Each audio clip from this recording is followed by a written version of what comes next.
Ladies and gentlemen, welcome to the KotOR podcast. It is the 21st of July, 2015, in the year of our Lord, I suppose. Is it that order? Are you supposed to do in the year of our Lord and then the date? Is that sacrilegious? I think you're supposed to do... According to Braveheart. The year of our Lord and then the date. Right. Yeah. So basically that was just blasphemy then, right? I'm going to hell, correct? You ruined everything, yeah. I mean, God. yeah. Internet hell. Oh my God. Internet hell. Internet 30 hell. We're seconds already in internet and hell. I'm already I was going to say, I can tell you about internet hell. Don't worry. It's one of those days. Cheers. What is that? Bold Rock, Carolina hard cider. It is delicious. Oh my God. I thought it was Bud Light Lime. I was about to literally... Are you fucking kidding me? I'm British. What the fuck is wrong with you? I'm pretty sure I lose my passport and citizenship if I go within 2 miles of that shit. No, honestly, they'd make you an honorary citizen if you drank Bud Light. They'd be like, that motherfucker's drinking Bud Light Lime. Someone's got to. Give him an American flag. I was going to say, they forced John Oliver to do it. Oh, it's the worst. Pabst. So gross. If he was drinking a Pabst, that's when everybody would be like... I don't even know what a Pabst is. What is a Pabst? Blue Ribbon? What is PBR? that? Oh, Blue They Ribbon? won a blue ribbon in the 1800s, and they have not removed it from that label since. Oh, yeah. Yep, good. Yep. I am drinking probably my last attempt at making a respectable coffee drink from Coffee Bean and Tea Leaf. I don't think I'm ever going back. I just keep trying because it's right there and it's so convenient, and I'm just gonna drive the extra like 4 minutes it takes to get to a Starbucks in the future. Not me. I go back there because the drive-thru girl keeps hitting on me, and it makes me feel weird, and I love it. But I she still hits think on we should go Dodger through at too. the same time. Yeah, she gives both of us sultry eyes. So I think if we came through on the same car, she would like she might The be off her same game a girl. little bit. I smell a Might win. sitcom. I No. want. And I then That would want- actually be the become worst sitcom. roommates. Wah wah. That's not where I thought you were gonna go. Oh, Oh. well. Probably Roommates for the first. best. All Roommates considered. first, Everything right? considered. That's And then, also and a then lot it of- becomes a weird romantic comedy. That's a lot of work. That's a lot of Three's Not for Company a work that I'm not sitcom. willing. I'm not willing to go that far. Well, it's the KotOR podcast. We do occasionally talk about video games. Jesse, welcome back from the land of the damned. As Oh you my describe God. it. Can I just say I love Evo so much, but Vegas is like just a fucking cesspool. Just the worst. I I Wait, love what? Vegas. I enjoy Vegas every time I go there. What did you do wrong, or which bit did you go You to? like No, Vegas man. because you get to shoot lots of guns. It's fun. I Yes. I'm not denying it. You know, there are only so many places with MG42s. I mean, come on. It is. It's. I mean, I can't say that I had a bad time at Vegas this year. Day one played craps and won $200. Took that $200. Day two, sat down next to this. I don't know who he is. He's apparently a bigwig at Evo. I have no idea who this dude is. He was like giving me high level crap strategies. He was like, do this and this and this and this. I listened to the dude, walked away with $600. I was like, I turned 200, 600. And then I went and played a slot machine called Magical Butterfly. Won the jackpot, which was only $50, but won the jackpot. And I was like, I can't lose. And then the last day lost $200. And I was like, I gotta cut this off. I gotta cut. But I still walked away a winner, so I can't complain. It's the first time I've ever left Vegas with money. I left with money, and I was so happy. I was like, yay. But We live with money all the time. I'm not entirely sure how she does it, but Jen consistently is winning lots and lots of money on slots, which, generally speaking, like, there's no skill involved in slots at all. So, really, at some point she's going to lose, but that hasn't happened yet. So Does she do the hovering thing where she like stands next to somebody who's losing a lot and waits for them to get really frustrated and leave, and then she plays and wins it? No, Because... at least maybe she does. Maybe she just lies. I mean, I usually just go off, play Video Bugger for an hour and get a bunch of free drinks, and that's okay, and lose a little bit of money. And then she's like, "Yeah, I won like $2,000." Like, you what? It's Normally also the it's Wheel like- of Fortune machines, apparently. My very first game normally goes really well. If I take out just like a 20, and I'm like, all right, I'm just going to use this 20 on the first machine that looks fun, and then just see if I win some money. Normally, I'll win money that very first time. But if I keep pushing it, I won't. I'll lose all of it. Oh, yeah. So I normally had just make people the money mad. and then I walk away. I had people mad at me. I was hanging out one night with the Warp Zone guys and Lisa Foyles. Oh my God, guys, I have to tell you a story. It's amazing. All right, so we went to the Hard Rock Cafe because we were going to go see a show. it was an erotic boudoir show, and it was called Crazy Girls. I'm gonna skip over my gambling story because this is much better. It was Okay. called Crazy Girls. It was called Crazy Girls, and it's apparently the longest review show in Vegas. And guys, I'm gonna spoil the ending for you. Yes, because we go for the story, right? Dude, there was a story going on there, but I don't know what it was, but it was crazy. There was the end of it. A girl comes out with a giant stuffed penis. Massive. It's like a stage, the size of the stage. I don't know why I wasn't expecting that. Mm-hmm. And she like grinds and rides this thing, and like it is next level weird. Then she turns to the audience and ejaculates this giant penis onto the audience, and it sprays white like shit all over. It was, my face the entire time was just like, everyone was cracking up just staring at me because I couldn't believe what I was seeing. It was so crazy. Wait, was it like I confetti? highly recommend it. Was she just like, yes, and confetti. then just, like, it was confetti. like confetti just popped out? That's amazing. That sounds like the best show. Wait, was this a Vegas show or a Guar concert? I've got to ask. It was amazing. Apparently it's the longest running show in Vegas. I was like, I get it now. I get it. Here's also my problem. It's a show where it's like a topless review show, so it's a lot of like dancing and singing. It's not a strip, like, yes. You want it to be a strip club, but it's not. It's No. a lot of dancing and singing, and no, like you pay like, a lot of money to get some boob, like limited boob, but you also have to endure the musical elements. Yeah, they had a comedian. Like it was, it's like an old timey, like, hey, it's an old timey show. It was a shit ton of fun. I will say that we were significantly drunk, so it might have been not as I good think as that's we required, imagined it to be. honestly. But holy crap, that ending was maybe the craziest thing I've ever seen. I had a good story about gambling, not nearly as good as a giant stage-sized penis shooting confetti on everyone. My God, that town is the great. It's a bit odd, yes. I've not been to Vegas ever, so I just get to like soak up all of these stories, and then one day I'll go. Vegas? Yeah, I know.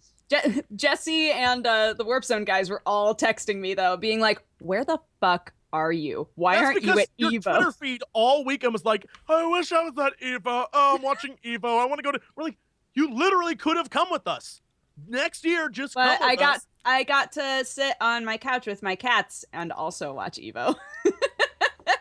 Those things together both happened at once. The difference between at home and not and interact in with human beings at any point during the weekend. Oh, the crowd. Aside from JP and I were on Skype, just like, "Yo, are you watching this shit?" He doesn't count. Holy shit. He doesn't count. He doesn't count as a human? No. Did you know? All he does is that he's a stream manufacturing machine. That's all he does. He has no actual personality. That's okay because I'm a robot too. So together, we can be robot friends. You are. They ran out of parts, so you're about half a robot. But they nailed it. They were like, the parts they got, we wanted her great. to be normal sized, but we had to take out some of the legs and some of the torso, and she looks passable. That's just fine. No, as long as it's just, head up on webcam, nobody's going to notice the difference, It's fine. She now we know why you don't show up at Evo. She is a ready robot. The 3 R's. Yep. Oh, yes, I heard about that. Oh, about me I love the post. Finally having my front page debut on Reddit with that masturbation gif again. It makes the rounds constantly on Imager, and then it finally wound up on Reddit, and everybody was like, "Wait, what the fuck is she actually doing? I don't understand." Can I ask a fundamental question of, I assume, young gentlemen who saw that gif and then immediately were like, "Yeah, that's hot." What is hot about this? I swear to God, I'm gonna try and reenact it for you. What is hot about the weird, like I'm shaking, but blankly staring into nothing?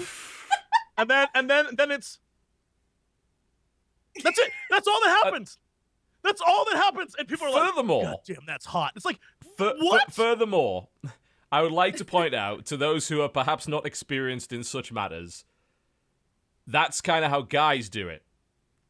Not really how girls do it. That's actually not at all how girls do it. So just want to point this out. If you're into that sort of thing, I'm not going to judge you. But I'm making you aware just to avoid embarrassment in the future, okay? Well, I think like most most of the responses that I saw thought that the end was funny, like the shaking and then the yes, the like awkward like. Which it is. It is absolutely funny, no doubt about that. But not, I like the comments like, who the fuck watches this shit? I'm like, I know, right? I've been trying to figure that out for the last 3 years. I'm so happy you made it to the front page in the weirdest way possible. Yeah, You have yeah. no clue. I commented on it and I was like, finally, my day has come. It finally happened. I got on Reddit. Cheers, everybody. Congratulations. Congrats. Congrats. Don't open your inbox. Ever. Oh, it's open right now. Oh, God. Don't worry, there's nothing weird in there. There might be. I don't know. I'm not gonna look too deeply. I knew you didn't have the guts to look. You can't trick me. Okay. All right. Well, we're gonna let's talk Evo, because obviously you watched a lot of it. I saw 2 minutes of the best Killer Instinct comeback ever, and I actually didn't see any of the rest. I know. God, I saw a little bit of MK, but that was about it. Out of everything, I didn't watch very much of Killer Instinct, and I didn't watch very much of Mortal Kombat. Like, those are the two that I sort of just kind of slept through, because, like, both of them, I don't know, they're much slower paced fighting games, which is fine. It just doesn't, like, grab my attention as easily. But you watched Ultra Street Fighter 4, which is like a very defensive, kind of very slow-paced fighting game. Yeah, it was amazing. I don't care. It was so good. I mean, I know, I love Ultra Street Fighter 4, but I don't think it's slower than Killer Instinct. But I think it's sort of like, it's kind of like if I were to walk into a situation not knowing anything about StarCraft and watched a StarCraft match, I would probably be like, what? This is so boring. But because I've watched Street Fighter so much, I can watch it and know what's going on, right? And like what they're doing. Whereas with Mortal Kombat and Killer Instinct, I don't watch people play those games, so I'm not able to appreciate the strategies, Yeah. I mean, community-wise, being there, it was very obvious why they put Smash 4 and Killer Instinct the day before. Because it's one of those things where even the people who love Smash gave zero shits about Smash 4. Like, Smash 4 was super hyped, though, still. Like, it was really fun to watch.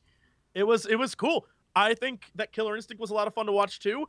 I loved the last few rounds of Mortal Kombat. I thought were great. I feel like the transition from Guilty Gear into Mortal Kombat was rough. Like, Guilty Gear, the end of Guilty Gear was so over-the-top fucking wild that when it went to Mortal Kombat, everyone was just like... Out of everything, what surprised me the most was how much fun I had watching Guilty Gear. Because I've never watched Guilty Gear fucking beautiful? Like, oh my great. The God, characters that game are is super surreal and bizarre, and like it's got that Skullgirls quality that I really like. Faust is like totally Skullgirls. Faust is like just weird. There's a character that's literally a bed. Like she's a bed, but she fights. Watching them fight, I was like, this is like really fun to watch, and I know nothing about this game. Like that really, really surprised me. I was totally wrapped up in Guilty Gear while that was going on. It's a wonderful game. It's a hell of a lot of fun, and they make it look gorgeous. It is actually in 3D. Some people are like, is it still hand drawn? No, it's fully 3D rendered in. I think it's Unreal 4 now. Or it might just be Unreal 3, but it looks like it would be hand drawn. It's that good. And that's what's so crazy about it is it PlayStation 4 and Xbox One. Gotcha. It has that hand drawn vibe, but then when they unleash whatever they call specials in that game, it goes like 3D. Yeah, and it's like the transition's amazing. Everyone in the audience was like, "Oh shit!" Yeah, basically you knock them in the air and then it twists 3D, and you can follow them up into the air to do an air juggle. It's actually fairly easy to do. Like, it doesn't take a lot of effort at all. That game does a good job of teaching you how to do stuff, but it also has like 5 different colored counters, and this thing, it's like you can't even pronounce what this is, but it's awesome. Yeah. It's great. That game has an incredible soundtrack. It's got a fucking bonkers story, and the character lineup is amazing. It's really, really great. So, for those who have never been to EVO, and I probably mentioned this last year during last year's post-EVO thing, here's the way it works. Friday is pools for like half the games. And so you go in and there's an area with vendors. You can play different games. This year, the games were that god-awful anime game where it's like a fighting game. The one you guys tried. J-Stars Yes. Victory. Yeah. That was Oh there. god, that game is so bad. They had a huge Street Fighter V area where you could play the game. They Splatoon was there. Nintendo had a big setup, which was weird. They had Splatoon was a lot of the ads too. Most of the ads were Splatoon ads. And it's because I guess now they're making a lot of stuff like team matches and things where they're trying to make it esports worthy. So I guess that's their next plan with it. Mad Catz had a huge area set up with the new Guitar Hero. So people were playing that. I'm trying to think what other games. There are a bunch of like indie fighter games and then just vendors and stuff. But then you go in to the main hall and there's 40, 50, 60, 70 TV areas set up with all these mini crowds around them. And it's just hundreds of games of Street Fighter and Tekken and Smash and Marvel and shit being played. And it's crazy. Like, you can just sit and watch one game or move around, watch all the different ones, and it's nuts. And then on the big screens, they put, like, some of the bigger players or the further rounds up on those. And it like day one's just this giant clusterfuck of I don't know where I'm going to go, but there's so much happening that there's something to do all the time. Day two, the first half of the day is the exact same. The second half is when they start doing the finals. And so day two finals were Killer Instinct, Tekken, unless Tekken was the first day, I don't remember. Tekken and Smash 4. Yeah. And those were great. I can't remember, I'll be honest, because I think yesterday clouded my memories of Saturday. I can't remember if there was any amazing, like, moments from those. I just don't remember. I functionally don't remember. I really don't remember either. I feel like a lot of the really tense stuff happened on Sunday. Some very weird things happened on Friday, like the two dudes who went up for the qualifiers and took off their shirts. That was Friday. Which was amazing. Which was so weird. Look this up on the internet, guys. So Friday, these guys go up to play. White dude gets all like anger hyped, rips off his shirt. Then he takes his shirt and drops it on the Asian dude's shoulder. Puts what it up? on his shoulder? Like, what up? And so the Asian dude just goes, fun, rips his shirt off. And other two shirtless men play. It was incredible. On the main stage. This was on like the #1 main stage for Evo, just shirtless playing their game. I think it was Street Fighter qualifiers. It was so good. They were so hyped. Like, I can't even describe to you, like, watching it, I don't know if you get the room reaction watching it on the stream, but in the room, rarely is it like people just chilling. There's so much hype constantly going on, especially as the day progresses on Sunday, that it's insane. Insane isn't even the word. Like, it's just crazy. Oh, I think I found the match. Oh my god. I'm not sure if it shows the camera, though. There we go. They definitely showed him take off their shirts. Hang on a minute. I'm waiting for it to show up on the stream. There we go. Fantastic. There we go. We got all of 4 seconds of skin. There you go. You got your money's worth. Why did this happen? Nobody knows. Dude, it's amazing. Yeah. You just got the end of it. Yeah, the beginning of the match. The start doesn't seem to be there, from what I can tell. Like oh man, it was so funny. They do their key rebinding, and then they select the characters, and then they just go. They're not showing anything before that in this video. That sucks.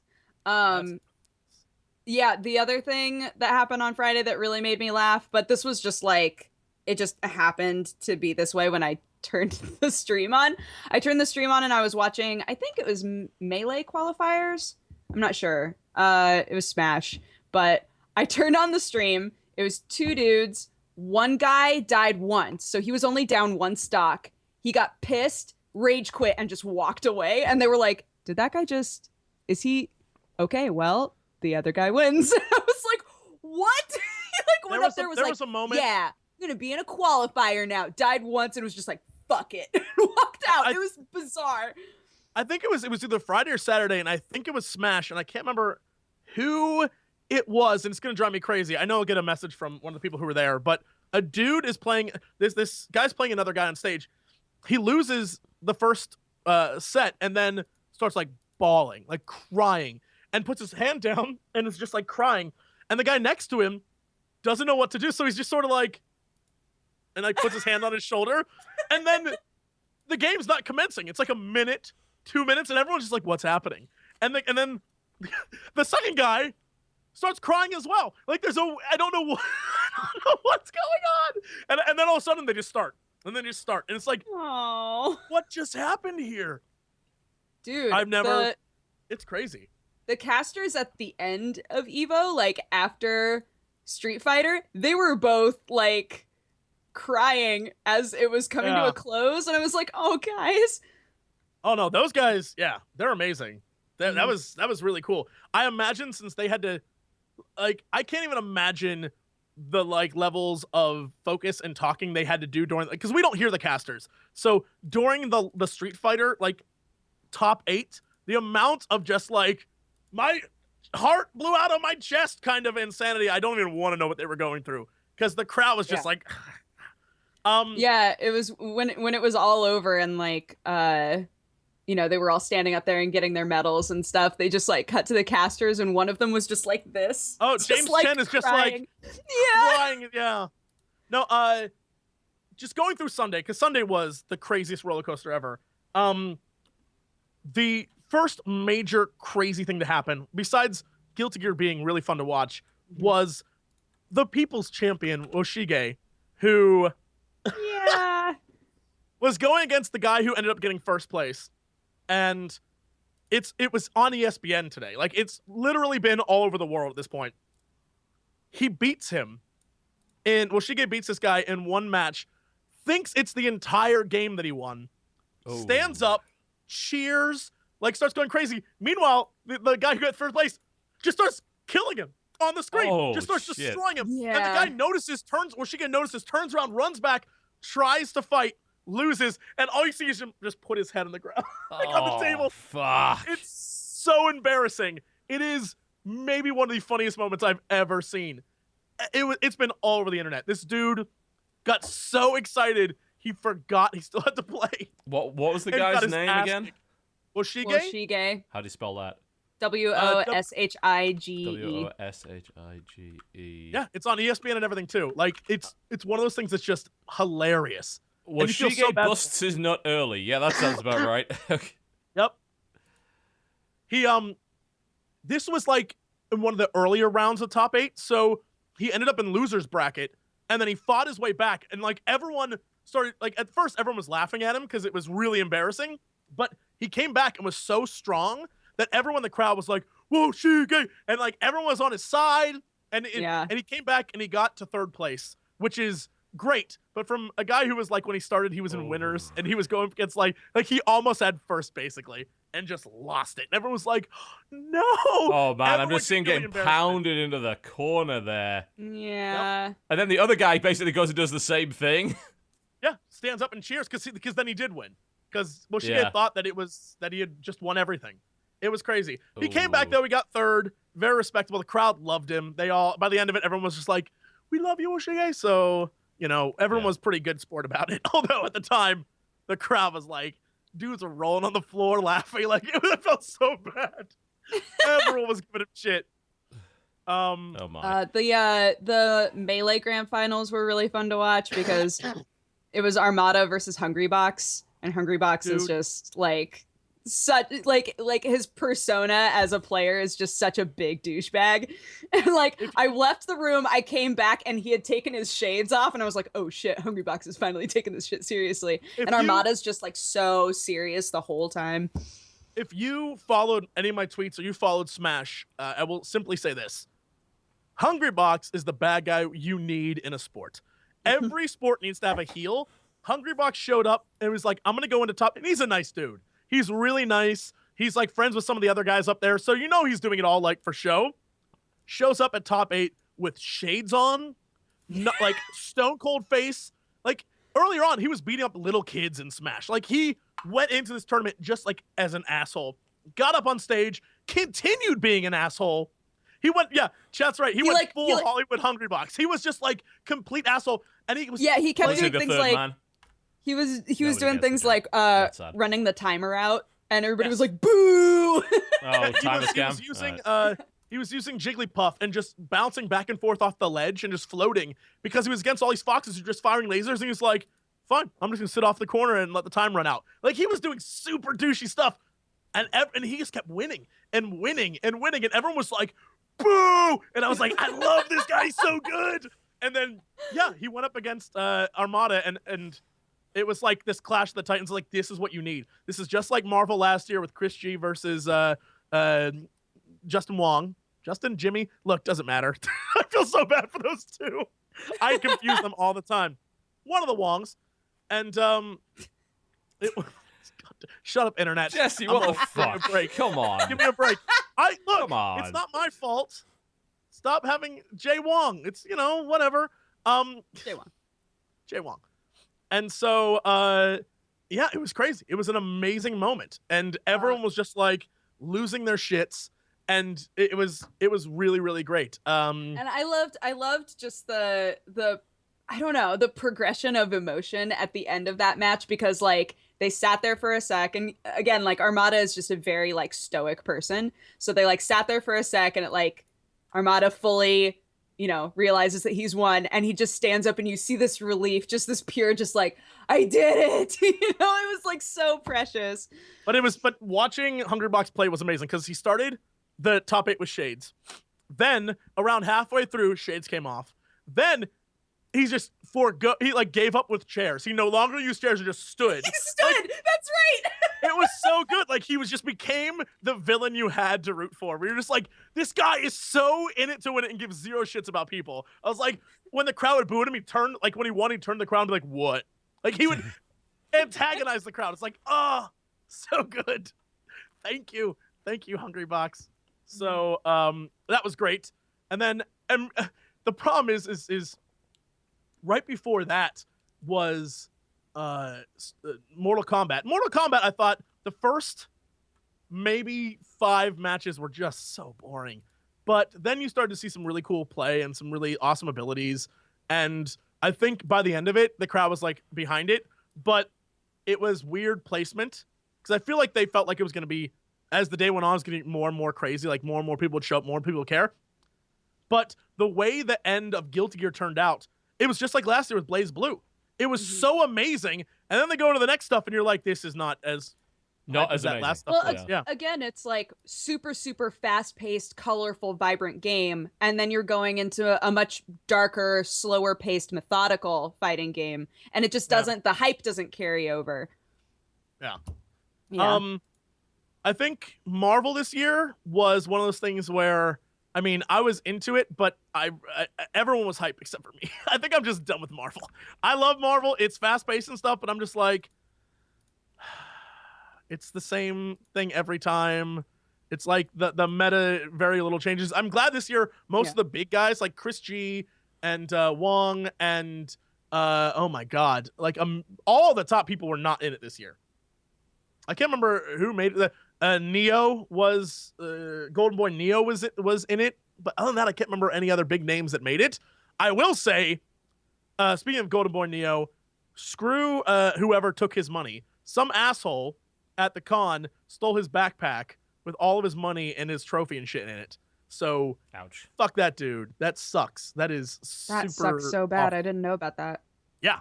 So that is horrible, and I hope that person, I don't know, gets butt herpes. A change of heart, and then sends it back to him. No, I'd rather they get butt herpes inside their butt. So yeah, but then and so I was kind of like half out of that. So any Marvel fans out there who would love Marvel, sorry, I don't really have very much insight this year. I was like, I don't know. Marvel, yeah. Each year, Marvel just continues to prove to me that it doesn't. I don't know. For some reason, it just feels like it doesn't take as much skill as the other games. Here's the thing. It takes a shit ton of skill. It doesn't translate well on screen. Yeah. Because on screen, it looks button mashy somehow. It just looks really mashy. The problem I've got with it is mostly that it seems like it's about who drops the combo first. Yes, that's exactly what it is. I'm not a big fan of games that have combos that lengthy that there's no real way to break out of. Like, one of the cool things about Killer Instinct is that there is a combo breaker, assuming that you... but the thing is, you've got to guess. It's not so much guess, because at the high level, it's predict what height attack is coming in. Because if you press the wrong combo breaker, you get a lockout, and you can't use your combo breaker, and then they just continue beating the shit out of you. But what I noticed mostly from Marvel vs. Capcom is that there's a great deal of juggling for a very lengthy period of time. I can understand why people like it. That's just not the kind of thing that I like watching. Yeah. Games where you feel like the second neutral is broken, whoever got the first hit has got it. That doesn't it doesn't create the same sort of like tense strategic atmosphere that other games can. Yeah, I mean, but at it's the same strategic time, on another level, but it's not the kind of level that I personally like watching. Yeah. It's very, very colorful and flashy and fun to watch. And if you're like just getting into fighting games, it's one of those things that will really get you really excited because so much shit happens. Plus, it's Marvel and Capcom characters, so you know who these people are. You know kind of what the things they do are. When they get specials off, you're like, oh, that's fucking cool. Dr. Doom's doing some cool shit. Like, you get it. But at the same time, after watching it for a long time, you realize, like, there's only so much. It's all strategy until a point where it's like, now I'm just going to juggle you and juggle you and juggle you, and then I'll kill your guy, and then I'm going to back off and try it again. Like, I don't know. It's an interesting game that I think the more I watch of it, the less I'm interested, but it's still cool. I mean, you know, there's a few. The finals were awesome. I thought that it was pretty great, but I had more fun watching the serve bots in the background because the map they use is the white snow map because it's like league regulation, and it's just serve bots building snowman. And then when like a special gets off, the snowman explodes, and I'm like, they just want to build their snowman. God damn it. It's boring now because you can't play. You know, in Marvel vs. Capcom 2, you could actually play as Servbot. He was fucking awful. Yeah, he was great. Yeah, and then they took it out. They took him out, so I don't care anymore. I'm sorry, I don't. Yeah, I want my Servbot back. And then the finals were Street Fighter, and Street Fighter was the coolest this year. I have never had so many heartbreaks and heartaches. And this year was great. This year, what amazed me, this is what I love about Street Fighter. Every major character last year was not in the finals this year. Like almost except for Adon, like every other one was out. Like it was all new characters, all new plays. It was great. What were the finals? Who versus who? Gamerby versus Momochi. Momochi. That's what characters were being used? But it was Momochi was playing as Ken, and Gamerby was playing as Adon, and then he switched up to Elena, I believe, at the end. Look, I don't remember what happened at the end of it. But it was, and so it was really cool. But I think the entire way going up to that was, like, we saw 3 games with, like, we saw guys mid-game be like, I can't be this guy. I'm going to switch to Jury, which, as a massive fan, I was like, thank God people are actually playing her again. I was like, oh, fucking shit, that's great. Because maybe now she'll get included in 5, which is great for me. But, like, that was crazy. And so they switched to like, the one character I'm good at and, like, fucking started wrecking. And I was like, awesome. Then, unfortunately, they all ended up in 2-2 matches where at the very end it was 1 set each. And it was just came down to one last match and they lost every time. And I was like, no. But it was crazy. And then there was... At the very, very end, Momochi's... Razer controller just stopped working. Ooh, and so it that's paused not good the game. advertising for Razer. Ugh. Yeah. What makes it even better is the controller you got to replace it. Mad Cats. It was Mad Cats. Yeah. And Razer tweeted out and was like, thanks so much to Mad Cats for like helping him out. Like, we really appreciate that. So at least they owned up to it and we're like, yeah, you kind of got to in that we get situation. It. Our what other ways controller... to deal with that, you know? Yeah. So, but like, as you watch the entire thing go down, there were all these really close matches, like amazing matches. Gamerby, the reason why he kept winning, this is why I was just like, I hate Gamerby. He would always pick Elena or Adon, and then he would proceed to either heal himself back to full and then run out the clock every single time. He would just stay in the back every single game. That's the way he beat I, who was playing as Jury. It's the way he beat Infiltration, who then played as Jury. And I was just like, God, you son of a bitch. You son of a bitch. And so when he went up against Momochi at the end, Momochi was playing as Ken, and he was playing as Adon, and it was very close. And then he started... Momochi switched to Evil Ryu, which was... His combos are amazing. Like, he was just fucking wrecking. Yeah. And so then Gamerby switches to Elena in order to do the heal. And I was like, if he wins this shit by running out the time, I'm going to freak out. And then that's when the controller broke, and they're like, we're going to give him a game because that's if you have to pause the Yeah. game, you get a froze. Like, if Gamer B wins this shit on a technicality, I'm just gonna lose my mind. I was so happy Mochi won. I was like, I can't handle this. This guy sounds like here's- Floyd Mayweather of fighting games. That's pretty much how he played. He played like, I'm not gonna touch you unless I know I can get my move off. And so he made everyone come to him. And then when he played as Elena, he would fight you, do enough damage, he'd heal, like he'd get, down as far as you are, heal back up, and then wait for the clock to run out, and he'd win. He had so many timeout victories. I was like, F this dude. I'm really surprised that they put a character in that actually has a heal, because isn't that her Ultra, if I recall correctly? Yep. Yeah, it's one of the ones you can select. And isn't that the only character that has a heal? I think there might be one other, but I believe she's the only one. It's like, that seems like a little bit of a strange exception. Yes, Doja. Question. So I was trying to I had a friend who was watching this game as like her very first fighting game tournament experience, and she was so confused, and it wound up making me super confused. I understand that regardless, if there's a situation where you pause the game, the other person gets the game. I understand why that is. What I didn't understand was why they were like, so Gamer B did the right thing, and when it was unpaused, he just like hit Momochi enough that he was just slightly under him, and then let the time run out so that they could get him another controller while the time was running out. What I didn't understand was, since that game had already been paused, why couldn't they just pause it until he got a controller for the next match? Because they were like, he needs to get a controller by the time the match is over. And I was like, no, why? the rule states no matter what, Gamer B, whoever presses pause, in this case it was Momochi, whoever presses pause forfeits a round. Right. So no matter what, he had won the first round. So then the next round, they turned it back on, and then he punched him just to get enough so the timer, when it ran out, he would get that round. So Gamer B won that round no matter what. He just did it on screen so that he'd get it through the timeout. No. I understand that. What I'm saying is, they were like, we need to get Momochi a controller before this time runs out so that he has a controller for the next match, for the final match. And I was like, but this game that we're on right now has already been paused. So we already know it's Gamer B's game. Why can't we pause this until he gets a controller so that he's not fucked for the last round too? I think they were just trying to do it quickly because they couldn't, here's the thing. There were a bunch of other dudes using Razer controllers up there. I think they all just left. I don't know what happened to them. Like, all day there were Razer controllers, unless Razer brought one controller for everyone to share, in which case I don't think it's the case. But they were running through the audience like, does anyone have a Razer pad? We need one. And everyone's like, no. Oh my and God. then all these Mad Catz pads go up, and I was like, I wonder why everyone has those, because it looks like they work and aren't $4 billion. So, yeah, I think they were just trying to get it done price-wise, if it's a stick, they're pretty similar. Because I've got the MLG Mad Catz stick, which is the base model, which was about $100, and then the regular sort of fight stick model is about $180, and I think it's about the same price as the Razer ones. But a Mad Catz fight pad, if you happen to use a pad, is about $35.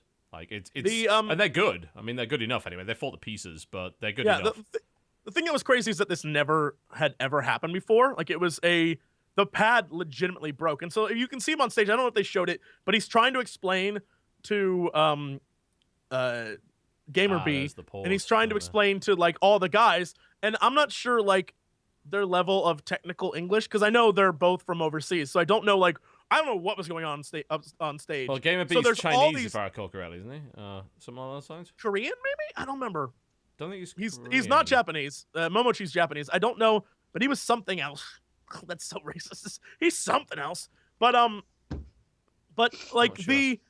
the whole thing was just crazy because no one ever experienced that before. And so it was this wild, people running up on stage trying to communicate with each other, everyone talking about, he's like, I didn't pause the game. I didn't pause it. I didn't want to pause it. My controller broke, so I had to pull my cord out so that it would say the controller is out and pause it for me. Mm-hmm. You can see him on stage yanking his controller out of the thing. He's like, I didn't want to do this. My thing's broken. So it was, he's from Taiwan. There you go. Which that is, may, depending on what you believe, may or may not be part of China. And so, let's not get into that.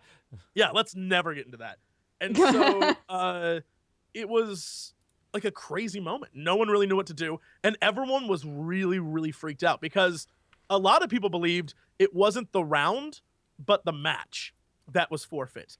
And so people kept saying, like, even Kotaku, which is, they posted, of course it's Kotaku, they posted a thing like, what happened was wrong, really, Gamerby should have won. They did no research. They just assumed that you know, and so everyone then started retweeting that, like, if you go to the official like website, it's like, no, it's just the round. It's just that round. And so it was the final match. Crazy. They each took a round of that match, and then it came down to the final match. That's the way it was all effing day in Street Fighter. It was like 2-2 going into the final match. It was 1 round apiece. Everything went to the final game, like every time. Everything. And it was all day. It was so tense. Literally everyone was just like, it was Heart Attack City. Kids are like rolling on the ground. Dudes are trying to bet, but they don't know who to bet for because it's just like so close. It was intense. The last 2 hours of Evo were just heartbreaking. Heartbreaking. But at the same time, amazing. Like, it was... Yeah. It's one of those things that you need to be there. They asked this year... That's an interesting point. Someone... I don't know how true this is, but it makes sense. You were asking about the whole, why was he attacking him after the fact? According to Jugo, or Jugar in chat, GamerB punched Momochi's Evil Ryu enough to be over him in life, so he wouldn't gain EX meter, so he wouldn't have any advantage because you gain meter when you get it, apparently. But also so that when the time would run out, it would register that he won the match. But, I mean, I don't see how that would really matter. I mean, because they could have very easily just paused it again. I don't know. Yeah, no, I think it was just, they started it back up. He did it so that it would show, like, on the screen that he beat him, and that it would give him the little check thing saying, hey, I beat you. And this guy's right. What happened was, if you look at it overall, Dodge is right in that he hit him just a little bit so he could beat him with the time. And the dude in chat's right in that he only hit him a little bit because if he kept hitting him, his EX meter would go up. And so going into the final match, he'd have an advantage. That now makes sense, yeah. So, but, yeah, if you want to see a good match, look up Infiltration v GamerB. It was the losers finals. Oh, yeah. That was so good. That was, it might have really been the single best like game ever of Street Fighter. It was so good, so close. There was a lot of times where like they both hit each other at the end with no life together. Like, and it was just like, who won? Who won that? Like, no one knew until it like set up on the screen. It was so good. Yeah, because there were so many matches where it was like the meter was basically gone for both sides. So you'd be like, wait, the match is over, but I can't tell like who got that final hit. It was really crazy. All my hopes rested on II because he was like, for the first time ever, an actually skilled player who could play Jury, because she's like good, but only in the hands of someone who can handle. Like, she's a very difficult player to play, especially in like high ranking games, because she just can get fucking wrecked. And so seeing a guy get up there, I was like, yes, this is so good. He got crushed. I felt so bad. But then in losers, he did very, very well. But it was, again, GamerB beat him with a timeout, and I was like, this is where I start hitting you, GamerB. The fact that Infiltration out of nowhere is just like, I'm getting my ass kicked. I'm going to pull a Jury and get a comeback. I was like, it was so cool. It was, watch that. It's, the crowd, like, didn't know how to react because there's never been, like, a Jury player in top 8. And so when that was his, like, this is my thing that I'm going to use to beat you, the crowd was, like, losing their shit. They were like, I don't even know. And then he started getting his butt kicked. The people were like, what a horrible choice. And then, like, a switch turned, and it was, like, the greatest, like, just watch it. Go find Infiltration v GamerB, Losers Finals 2015. It's one of the closest, tightest, best matches I've ever seen in my life. Everyone was losing it. And then the next match was just as good. The grand finals, just as good. It was like 40 minutes of people losing their shit. It was nonstop. The end was great. So I would say, if you have never been, try to go in 2016. This year, they asked how many people were in the audience who were new. Half the crowd stood up. And every single one of them enjoyed it. No one went home like, well, that was boring. Like, everyone went crazy. It was great. It was really cool. I'll try and go next year. I mean, especially if Street Fighter V will be played there, which I imagine it will be. It will. Then. They said, Ono said that 5 is going to be played there, 4 is going to be on a side tournament, and not on the main stage at all. So, I mean, I guess it's gone. And I guess it makes sense. You know, it's always sad to see that because everyone really loves Ultra Street Fighter 4, and it always gets, outside of Smash Melee, I think it gets the highest views out of anything on Twitch. I'm pretty sure I didn't see anyone go above that, but it's gonna happen, isn't it? You know, they're gonna move on to the next one. They're putting a lot of money into the competitive scene. You've got to kind of accept that. So far, everyone's impression of 5 seems to be good. They just unveiled a new character who is awesome looking. Looks kind of great. Yeah. It gives me a Wolverine vibe. It's like Blanca Blanca crossed with Wolverine. Yeah, it's definitely got a when he Blanca goes feel. like, I like their new. I don't even know what it's called because I haven't like found out the name for it yet. I probably should look it up. But whatever the new like Super Saiyan thing they do in 5 is awesome. Like they got rid of the EX meter and now have a new thing, which is basically like, F it, your guy goes Super Saiyan. Yeah, every character gets a bunch of different attributes when they activate that, and they're all themed to their character. So it sort of unlocks a series of more powerful moves. I think it's called the V gauge. Yeah, V something like that. Yeah, Sure. V trigger. Yeah. Sure. Do we know, because I know that they're trying to make it so that the controls are just different enough that they're more accessible, for lack of a better word. Do we know how like really high level players have felt about the controls when they've tried it? I'm sure you will now, because after it was over, and this is one of the things I thought was really funny. Ono was off to the side talking with the guys who were competing in the top 8, and he basically said to them, hey, top 4, we're going to play Street Fighter 5 together, right? And everyone thought they meant, like, on the stage, but really he was just inviting them back to go play privately. Yeah. So I bet those guys probably know now what it will be like. So I would suspect we'll start getting more and more info, especially now that the beta or alpha or whatever is coming out at the end of the month. They played a couple of show tournaments, and I watched it, and people seem to be into it, but it's hard to say, really. I know that they've changed things around in like a major way. Like Ken apparently doesn't even control the same way he does anymore. Like he's more kick focused now. Ken's like his own totally different. Yeah. Character now, which I don't object to. Although, admittedly, that reduces the number of characters I can play probably down to 1. It's like, well, I could play Rufus, and I could play Dan, and I could play Ken, and I could play Akuma, and I could play Evil Ryu, and I could play Ryu, and I'm like... We're all basically the same character. Yeah, I guess I'm playing Ryu now. Oh, no. Maybe I go back to Cammy. You know, I kind of learned her a bit. Oh, no. I don't know if Dan's going to be in Street Fighter 5. There's so many. My favorite. I love that they don't, like, rather than, because he even hinted at it, like in the last video. I don't remember who the character. I think it was the Ken video. I don't remember who the character was. No, it was a background video. He's like, I want to show you the backgrounds, and it was Brazil, and it was just like 2 dudes fighting in Brazil, and then he goes back and he's wearing a Blanca outfit, and Ono's like, I guess we'll figure out who the new character is later. Yeah. And it was one of those things like, oh, cool, all right. The next character they show, not Blanca at all. Not totally Blanca. Different character, new character. I love it. They're like, all those other guys, F it. We'll get to them eventually. I want to show you new crazy shit now. And I'm like... Yeah, he looks pretty great. Like, he looks savage. I really like the way he's just literally shredding people. Looks kind of great.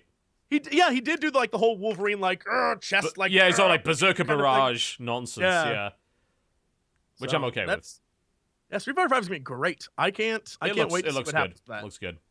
We'll see how it goes. So hopefully the PC version will be better than... I mean, the PC versions have had problems for a while. The first Street Fighter 4 was games for Windows Live, so it had a bunch of awful online problems. And then they skipped Super, released Arcade, and released Ultra, but Ultra had issues for ages. Apparently they've handed Ultra over to a different team now that doesn't suck, and apparently they're sorting things out. So, supposedly, Ultra on PC now is a lot better than it was. And of course, did anyone hear what was said? Because the people in the crowd, I don't know that any of us heard it, but they announced something for Street Fighter 5. Oh, was it the way they're monetizing it? Because I do know about that. Like, if you buy something, you get it on everything. The DLC thing? Or, I mean, I just didn't hear it. Like, I know there was a big announcement, and it had to do with it being on all platforms, like cross-compatibility something. Something's cross-compatible.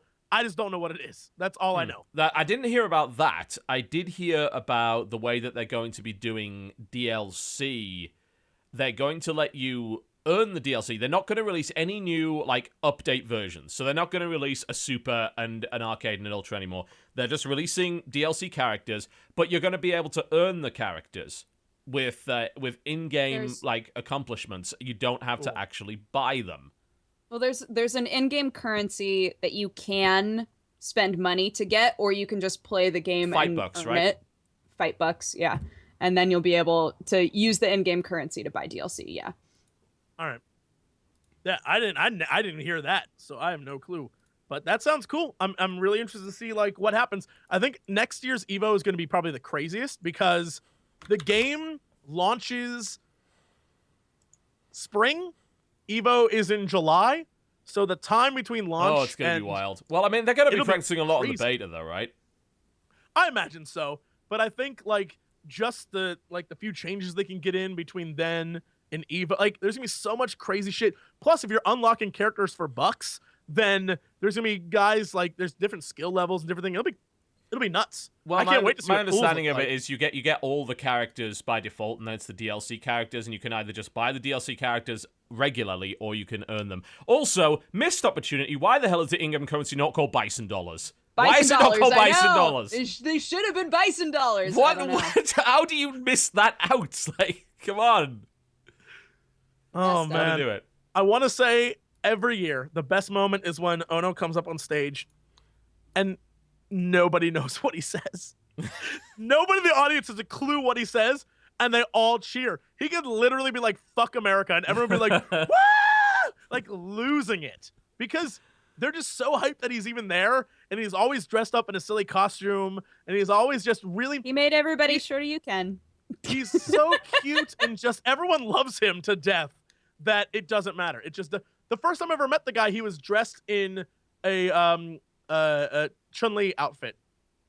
Yeah, Just sounds walking like around in a Chun-Li outfit, and I Yeah. was like, "Can I have a photo with Did you?" you see him in the please?" latest Street Fighter movie? The one with Ryu and Ken in it, which was sort of No. a slightly lower budget production, but still far better than any other Street Fighter movie that's ever been made. What about the Chun-Li He played a story? small part. Oh, fuck you. He played a small part in that, and he was hilarious. Really great. Yeah, he's great. He's so much fun. I love watching that guy. I feel so bad because him plus the microphone is just like, "Roar, roar, roar," and people are like, "I don't." Yeah, so good. Everyone in the crowd's like, "What are you saying?" They just cheer. Doesn't matter. Phenomenal. Doesn't It's matter. like, yes, what he said. I don't know what that was, but okay. I love him. He's so hype about everything. He comes out and is just all smiles. And it's like everyone needs to have that kind of like enjoyment when they give a presentation about games all the time. All the time. Absolutely. Well, let's take a break. That, suppose, wraps up our Evo discussion. Good first hour of the show. When we come back, we'll talk about the games we've been playing this week, and then we'll go on to the news. You are watching the Co-optional Packcast. Go on. The Packcast. P- Where we talk about packs. No, we don't. We don't do that at all. We occasionally talk about packs. Sometimes. Ladies and gentlemen, welcome back to the Co-Optional Podcast. You just heard the wonderful sounds of Little V Mills playing through the Cinder theme, and he's not covering it. He actually got involved with Mick Gordon, who is the composer behind Killer Instinct, because he'd been doing so many covers, and he got to basically collab with Mick Gordon to do the Cinder theme, which I thought was absolutely phenomenal. You can check that out over on his channel, which is youtube.com/LittleVMills. Okay, video games. Oh, What really are- quickly. Yams. Really Yes. quickly, I figured out what I had heard. Okay. Street Fighter 5 is PS4 and PC cross-compatible. Nice. That's Oh. what it is. It was good. That's great, because that means that the problem with the sort of PC player base being smaller will cease to be an issue. Yep. That's cool. And so they're I like that a changing lot. netcode and stuff for it as well, so there's no lag and stuff in between things. So I'll believe that when I see it. Oh, we'll see. We'll see. we'll how it goes. see. All right, Dodger, what have you been playing this week? What's been going on? Last week, you might remember us looking at a game called Fighties in the upcoming releases. I love that game. I've been playing that game a lot. It is very hard. It needs some cleaning up. But it's really, really fun. It's got so many different characters you can play. Really, really fast paced. It's got online multiplayer as well as just local multiplayer, but I've only been playing the campaign mode because there aren't enough people playing the game for there to always be online games available, which sucks. But I really, really like it. The normal difficulty final boss is fucking impossible, and I can't beat him, but I sat there trying to beat him for hours and was still having fun. So I don't know. I really like it. I do think that some things need to be adjusted. Some of the controls you feel like they should be working and they're not, depending on what like character you're playing. So they're still working through the bugs. I think there's only 2 developers. Really fun though. I really, really like that game. My favorite part what is it? Is it a brawler or is it an actual fighting game? What actually is it? Looks like Smash, kind of. It's a little bit, yeah. It's a static location, 4 players. If you're playing single player, then it's you versus 1 person or you versus 2. And you each have, like, depending on what character you play, you have different weapons. You have different weapons and a special, and you can roll and dodge and stuff like that. And yeah, you're just trying to get like a certain number of kills off on everybody, but it goes so fast that if you time it, if you time it right, you can basically just clean up a match in maybe 30 seconds. If you're having a lot of difficulty with it, it can take longer. If there are some characters that have really good blocks like shields as part of their equipment. So when you get into higher level stuff, like the characters who have shields will block you pretty well. But it's really cool, and all of the bosses during campaign mode change up the mechanics a little bit. So, is the boss you were fighting this kind of ninja dude that throws shuriken at you? No, the boss that I was fighting is this bee asshole. It's this guy. It's this guy who just spawns bees, and then they just fly at you. And every time you kill him, a mega bee just like shows up and like slowly chases you around the level. And if you like, at first you're like, oh, there's just 1 bee, it's fine. And then the more you kill him, there's like 6 bees coming from all angles, and you're like, stop! And you have 3 lives. So I can't beat that guy.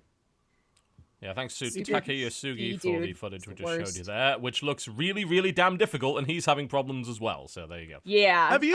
But my 1 cup of that video will be going up right after the podcast. So if you want to watch me do okay at that game. Yes. Duger, you love these games. Have you played Brawlhalla? I haven't, but I've heard a lot about Brawlhalla. I figured, yeah, so have I, and I feel like it's right along the lines with this game, and I was curious if you had played it. Well, isn't Brawlhalla quite literally more of a Smash clone? I mean, this doesn't look like a Smash Brothers really at all. Yeah. So I mean, I have no clue. I've just heard it, that it exists, and that it's supposed to be like this kind of. Apparently, Northern Lion played it on a Super Show at one point. I'm just having a look at, see if I can find it. Yeah, here. I don't know. This game doesn't have the variety of moves or like combos, really. It's just you have your attack button, you have your better attack button, or your special, and then you can dodge stuff. And that's mostly what it is. It's just a lot of like jumping around and trying not to get hit, and then trying to get in there and like get that hit and kill them, you know. Yeah, I'm having a look at it right now. Let's just skip forward a bit because they take far too long selecting their characters. There you go. I mean, this looks very Smash-esque. It's Smash-esque with weapons, it seems. But it doesn't look bad, certainly. It's not like we have, unless you want to emulate it, it's not like we really have Smash options on PC. Mm-hmm. But it doesn't look bad, though. It definitely has a very Smash-like gameplay, though. It's very much a case of up smash, down smash, try and knock somebody off the stage. Do your recovery moves and all that kind of thing. But there seems to be droppable weapons in some way. I don't think they're like random items or anything like that. They seem to be character specific, from what I can tell. I haven't played it yet. Doesn't look bad. It's all right. I like games that are, I don't know. I like one-hit kill games, and I don't know why. Games like Smash. Dive-kick? Yeah, I like games where I know that if I get that hit in there, like Towerfall, if I hit you with the arrow, you're dead, right? I like fighties because if I'm able to like get in there and just hit you and the hit lands, you're dead. I like that moment of just I beat you. I know for sure that I beat you just now. Versus something like Smash where I'm like, I don't know, you're at like a fucking 170% and you're still not dead. You know, that's not as satisfying for me as just like getting in there and just blah, just like cutting you down with one stroke. But that's just me. Duck Game. Looks. You would love Duck Game then. I love Duck Game. That's Duck Game. I love it. That's Duck Game in a nutshell. Quack. Whack. Duck Game I still haven't like really fell in love with. Quack. I don't know. Quack. Quack. Quack. Quack. Quack. Pitch Then the if you quack. win, you go. Quack, quack, quack. Duck Game. Duck Game. What else have you been playing? What else have I been playing? I mostly watched other people play games this week. Who the hell does Pretty that? much I know. Let's see. What else did I play? Oh, Guild of Dungeoneering I played a bunch of. I played a bunch of that as well. I thought I did my video on that. I came to my conclusions on that. How did you feel about it? Not bad. It reminds me a bit, only a bit though. I mean, it's got a very, what's the word I'm looking for? What's the game I'm looking for? Munchkin vibe to it. It's got a very Munchkin vibe to it in terms of theme and aesthetic and all sorts of things like that. You know, it's like Munchkin Darkest Dungeon.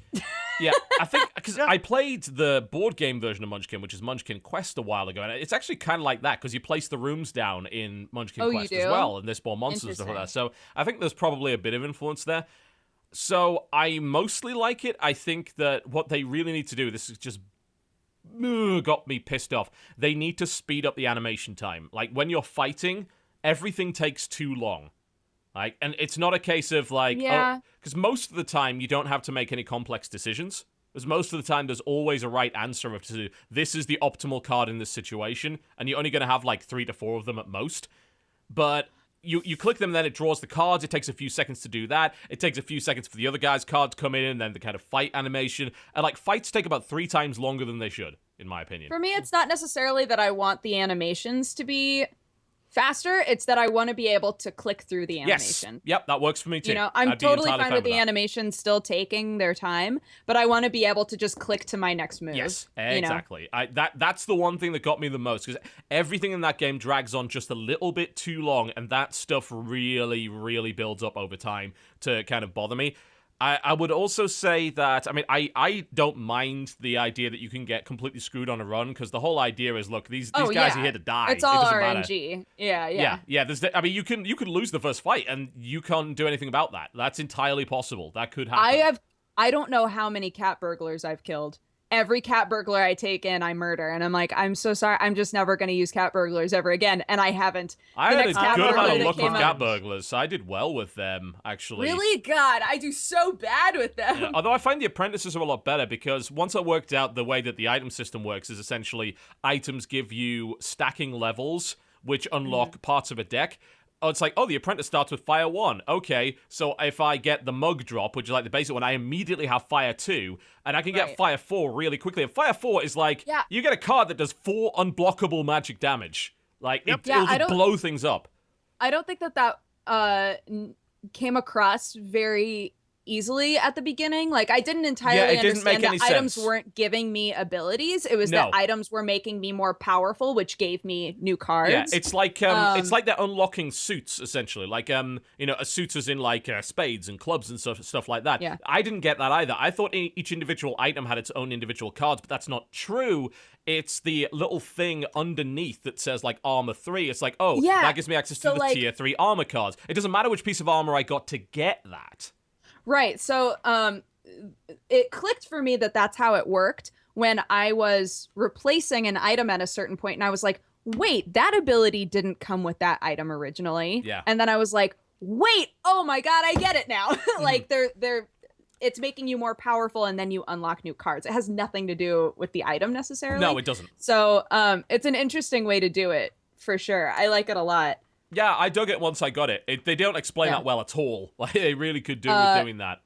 I feel, did you get to like the second tier warriors at all? I sort of stopped because it was like 10 times more than money. I kind of felt that after I'd read up on the forums that, yeah, the next tier is just like flat out objectively better than the first tier. I'm like, okay, Yeah. I understand this game now enough to give my first impressions. So no, I never got that far. I'm kind of waiting to see if they patch it to hopefully take a bit of feedback to speed the combat up, and then I'll go back in and probably beat the game.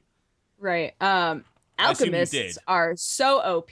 Oh my goodness. The like second tier apprentice basically is an alchemist, and the alchemists, every time they heal for 2.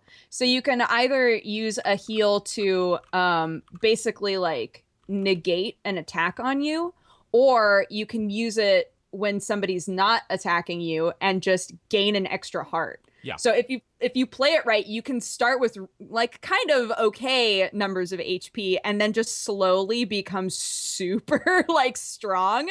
Yeah. And the apprentice is I don't know. I feel like it's a little bit broken maybe, but it might just be because once I figured out how to use them correctly, I was like, man, I can be like pretty hard to kill with this guy.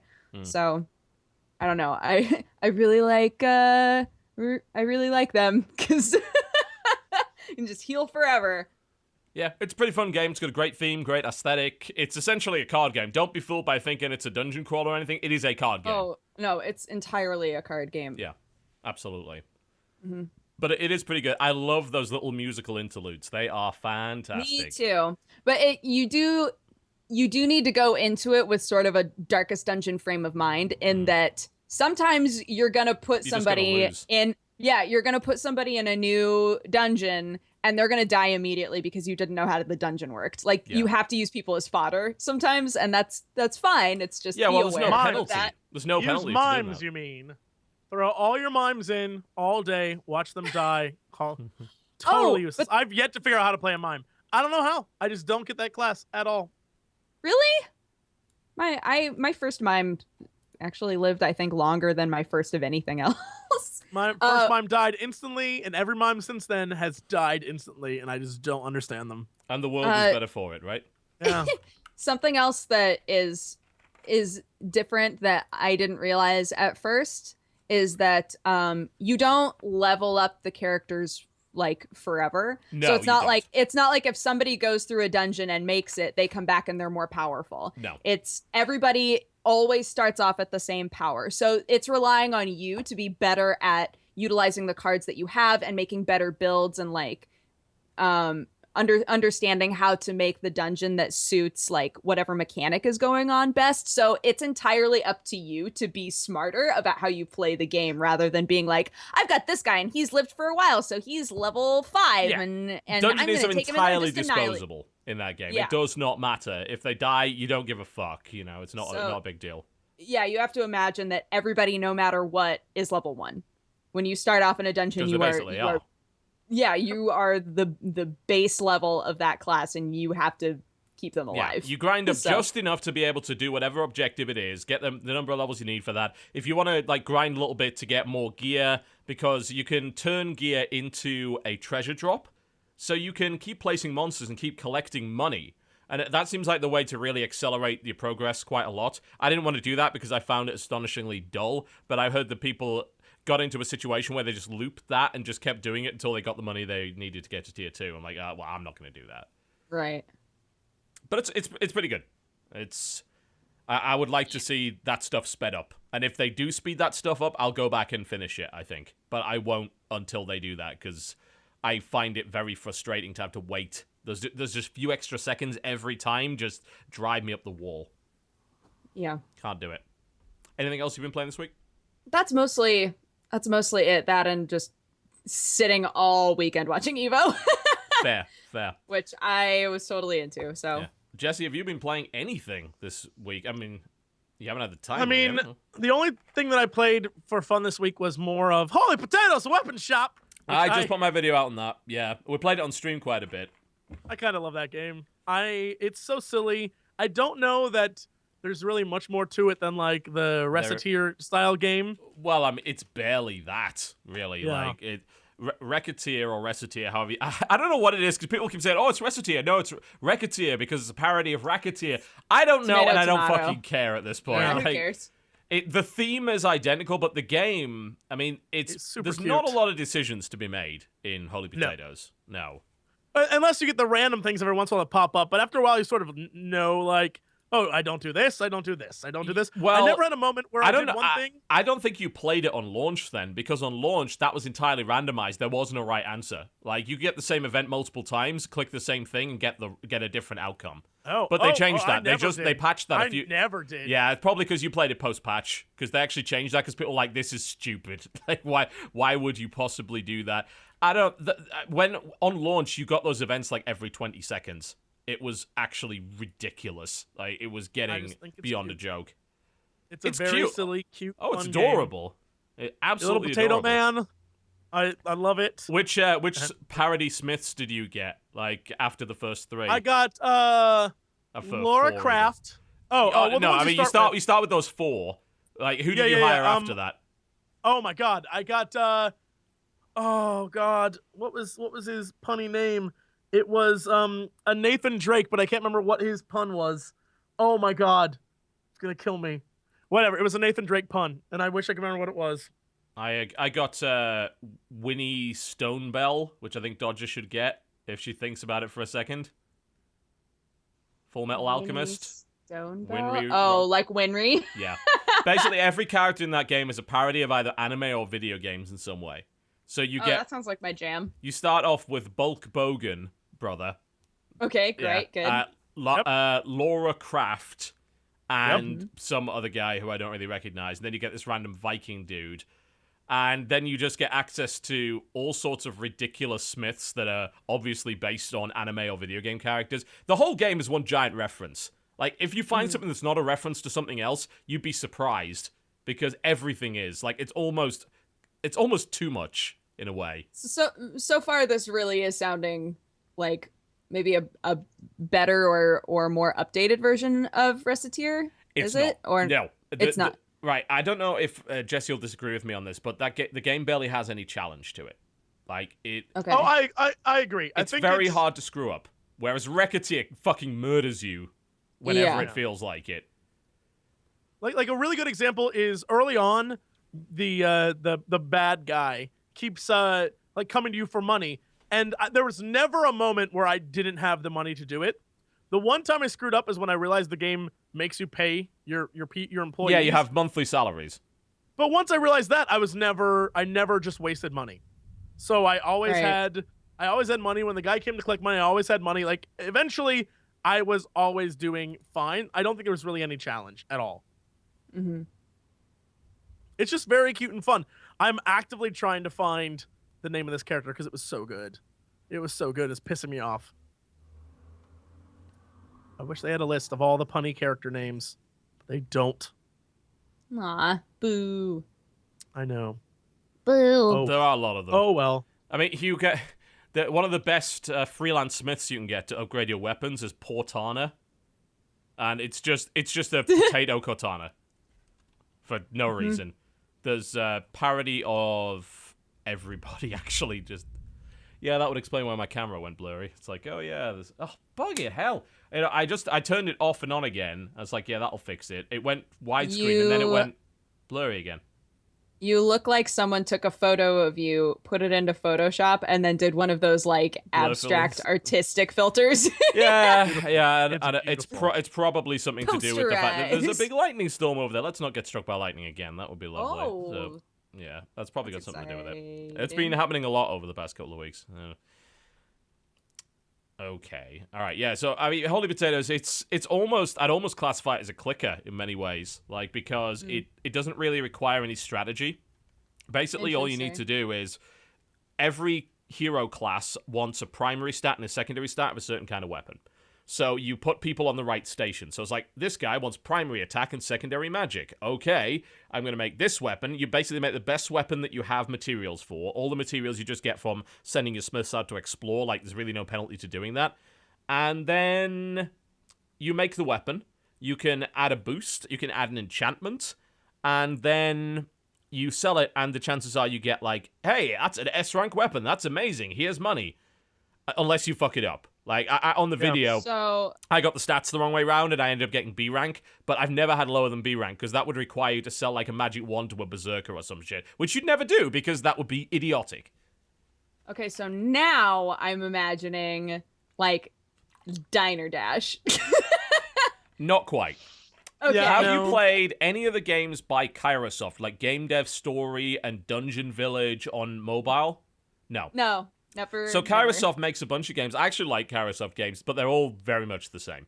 And they're sort of incremental light management games. And there's Okay. one called Game Dev Story, which is very similar. Well, it's not that similar, but it's similar-ish to Game Dev Tycoon. Right. And this is very much like Kairosoft stuff. So there's not a lot of decision making. You just kind of have to do the right thing, which is obvious most of the time, and you kind of build up your studio. Same thing here. You build up your smith shop, you complete the objectives, you do the next objective, you upgrade your people, but there isn't much challenge to it ultimately. And that's what kind of Holy Potatoes is. Which, if you want that, and if you want just a bunch of video game references and you want a fairly light game that doesn't really stress you out too much, then Holy Potatoes is that. But Can I ask Yes. a final question? you can. No, not anymore. No. Time for questions is over. Yeah, we're done. We're done. Where do potatoes get involved in this Everybody's game? You Potato. are potatoes. Everyone's Oh, potatoes. the people are potatoes. Yes. Perfect. Okay, There's a great. potato I'm in. dog. You get a dog. Okay, There's great. no dog. Also, Very early on. Are they Also, just they're- people with like faces? Or No, they are potatoes with literally faces? sentient They're potatoes. potato people. They're potato people. Okay. They're potato people. Right. Also, Yeah. the currency they use is called starch. It's a very creepy world. It's a disturbing. Yeah, it disturbing really world. is. Like, I've had events where it's literally just murder. Straight up murder. Like, and you get money for it. It's like, the guy melts. You get money. I'm like, what? He's dead. We killed him. And you have this well. potato dog that it has a feed button, and it gets upset if you don't feed it, and it looks sadder and sadder if you don't click the feed Right. button. Cool, good. I would just It's feed got a them lot of because I like character clicking to the it. button. Like, Potato dog's so cute. Potato dog's so cute. you gotta keep clicking the I button. love you, potato dog. He is amazing. Potato dog. Ooh, yo, yo, yo. Yep. You can name him. You can name everyone. Yes, you can. My guy's name was Potato. Potato. Potato is my character's name, and Mm. my Not I was that. mad. The viewers were right. I named my dog Thaviticus Pooch, but he should have been Spudviticus Pooch. I messed up. They got me. Yeah. The audience. Is It's smarter. not a very interesting game to watch. Like, it really is something. If you want to loaf out and just play something that doesn't require a lot of intelligence and a lot of effort, then it's that game. That's the Yeah. one. You make progress it. and you feel good about making your progress, and the chances are you will never ever fail. I can't see how you could possibly fail. Like, it would Gotcha. require a serious degree of incompetence to fail in that game. All right, maybe I'll try that out. Get Yeah. to be a blacksmith potato. It's charming in a way, no doubt about that. And the devs are also really responsive. Like, they've taken a ton of community feedback and they fixed the game in a big way, and they're patching it a lot. And they even came to my subreddit to say, we really value your critical feedback. Because I spent about 20 minutes telling them how their UI used 3 times as many clicks as it should. Because these guys are out of Singapore. They're a small Singapore developer, and they make mostly mobile games, right? So Right. it shows. This is their first PC game, and it shows that this, like, they are used to mobile. They're still and, like, thinking mobile. yeah, and it's like, look, like, you could fit more than this on the screen. Like, you don't have to have a separate screen for everything here. Like, just have this as a drop-down, have this as a popover. Use tooltips here, You don't have to have 6 clicks to do this. You can do it in 2, So, I mean, if they improve that, and they actually said they're looking at improving that stuff, like, there was the problem where you had to send each individual smith to go and explore when really you wanted, like, 4 smiths to go and explore at once. So it's like, click, click, click, click, click. That's 1. Click, click, click, click, click. That's 2. Yep. And they said, Right. we need to improve that, And yeah, you do. But it's cool to see them taking feedback. So, yeah, it's cute. Anything else you've been playing this week, Jesse? No, nothing. Awful games in Vegas. That's about it. All right. I'm gonna give you a little bit of a preview of a game Oh, that a Lord. video is coming out on my channel tomorrow. Oh, So I was Lord. looking through the releases to try and figure out what the hell was going on today and all that sort of thing. And I came across something that was out, and I was, I just woken up. I was sort of half asleep, and I looked through it. I'm like, oh yeah, I mean, this seems like it might be interesting. Oh dear. So this is you remember Guys of the Wolf? Yes. Remember how bad Guys of the Wolf is? We may have found a new Guys of the Wolf. Go on.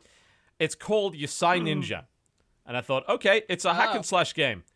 And then I looked at it, and it's like starring an onion and a racist piece of broccoli. Like, it has a piece of broccoli with nunchucks, who is obviously supposed to sort of be a stereotypical African-American, like probably get kind of Afro-samurai look. And I'm like, wow, this is racist broccoli. This is great. So I installed the game, and the art style looks okay. Like, it's got the nice sort of comic book, graphic novel sort of style to it. Then I began to play. Holy shit. So, to start with, you try and play this with the keyboard, and this is the only game I've ever seen where if you press left, the guy goes right.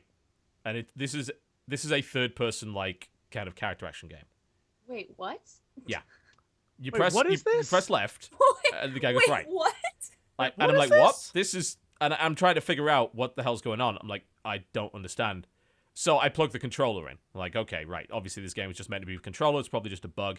So I start playing. First thing I immediately notice is it maybe has some of the worst camera work in any game ever. This thing gets stuck in the wall more often than you can possibly imagine. It's really, really bad. Oh, man, there's a trailer. This is coming out on PS4, by the way. Oh, this is... Yes, good. Oh, dear. They're going to inflict it on you. This game is just... So the camera control is terrible. And then I go into fight, and I'm like, okay, so I come across my first enemies. They're like, I don't know, cucumbers or something, like sentient cucumbers. I'm like, okay, I'm going to slash it to pieces with my ninja sword. So I look at the combo list. You have one attack. You press X twice. I'm like, okay, I guess you're going to unlock more. So I go there, and it is the worst, most unresponsive fighting system I have ever seen. And then I switch to the other character, because you can switch between them. The other character doesn't have any sound effects. Like, there are only, from what I can tell, there are only 2 sound effects in the entire game.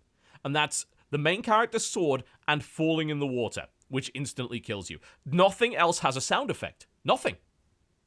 And I was like, what is this? And I kept playing, and the combat system is the worst thing in the universe. Like, you're basically just kind of rubbing your sword against them for all intents and purposes. I didn't even get out of the first level, because this game has no checkpoints, it has no save system, and when you fall into the water, you instantly die, and it resets the whole kind of jumping puzzle. Because, like, at the start, to get out of the area, there's like you've got to activate a bunch of switches. And in order to do that, you've got to do this horrible jumping. Bear in mind, the camera for this game is awful. Absolutely awful. This trailer makes it look way better than it is, by the way. What is this game called? Yasai Ninja. And it's coming out. It's out on PC right now, and it's coming out on PlayStation 4 as well. Is this 2-player? Local co-op. Oh my god. My god, Dodger. No, don't. No, don't. This is not so bad it's good. This is so bad it's fucking terrible. Anyway, as I was saying about this, that you're doing these jumping puzzles. Like, if you get one jump wrong, which is very easy because the camera's fucking terrible and the controls are awful, it resets the whole puzzle, so you have to do it again. You've got to do, like... You got to jump over, like, 4 major kind of bodies of water to do in one switch, then jump over back, and then do the same. And it's infuriating. And it's just, like, the production values are so fucking terrible. And what the icing on the cake is that they bring up, like, the sort of Batman POW socks sort of things on the screen, but they're words that don't make any sense. One of them's bought! Bought! It's bought and smock. I'm like, what? Who is bought? What is this? It's so bad. So I recorded this video this morning. Usually I play a little bit into the game. I'm like, no, you had to experience this with me from the start. You have to suffer like I did. Misery is best shared, right? It loves company. So I recorded the first 20 minutes of this game. Like, this is the worst thing I've played this year. This is Guys of the Wolf bad. And it's coming out tomorrow. And you'll get to hear all of my wonderful comments on it. That and more. Jesus, it is fucking awful. Because you're right. The trailer, like, the art style reminds me kind of the Telltale comic booky style art, which I'm super cool with. The trailer makes it look like the mechanics aren't that bad, but you just don't know. You just don't know. And it's got PS1 level pop-in as well. I assume that like the first area is in a building so that they don't have to render anything, but there's this one part where you have to do yet another stupid fucking insta-death jumping puzzle, and the game like 5 feet ahead of you just renders in as you're doing it. I'm like, oh god, I haven't seen this since the Atari Jaguar. This is terrible. Oh, it is just terrible. And and what's also weird is I saw a couple of negative reviews on it, and they've now gone. So I don't know why they've disappeared, but that always makes me a little bit suspicious. Yeah. I'm like, I wonder what's going on here. It's bad. It's very, very great. bad. This is great. The more I look into it, the more I'm like, this is something I need to suffer through with someone. No, you don't. Like, yes. You said this about Ride to Hell, and you gave up. Like, trust me, this is just as bad. But I also said this about Revelations 2012, and that turned out to be amazing. Yeah, but that game's like 2 hours long. Like, this is actually a full-length experience. It is awful. But there's so many...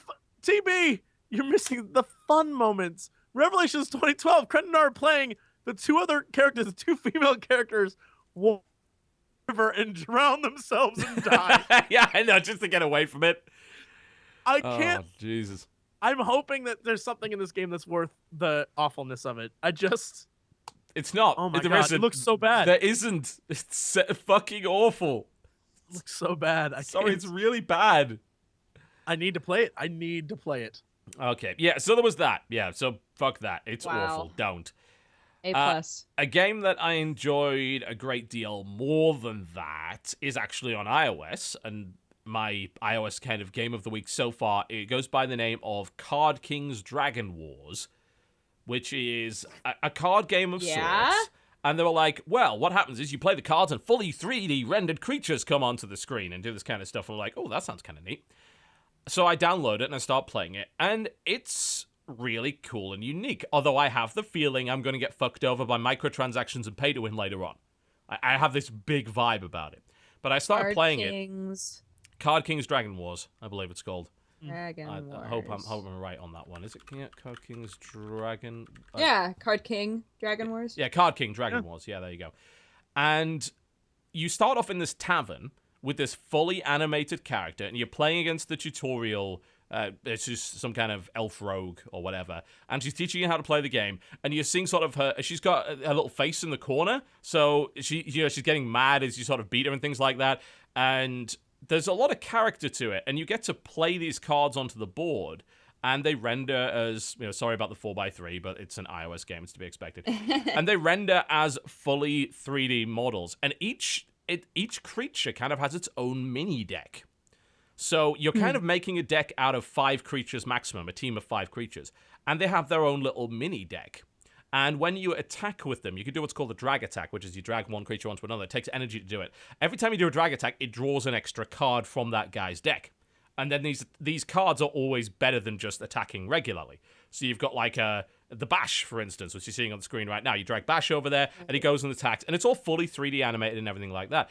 And the creatures have a lot of complexity to them because they've got a bunch of passives, and each of their little mini decks are different. They could synergize, and you could level them up, and all sorts of things like that. Okay, so rather than the creatures being representations of one card in your deck, it's that each creature that you have as part of your like army, so to speak, gives you certain cards that are part of like what they can do. Exactly. Interesting. Yeah, but you could also use those cards on different creatures. But it's often better, like, if you have someone that's, say, an archer, and you get a red attack card, you're probably going to want to use it on that, because each creature also has its own stats. They've got their own, the energy cost to attack, they've got a magic stat, they've got, like, a defense stat and things like that. So you can have your guard character you play, and then you play a thing on it, which is basically taunt, just like in Hearthstone, so you can only attack there.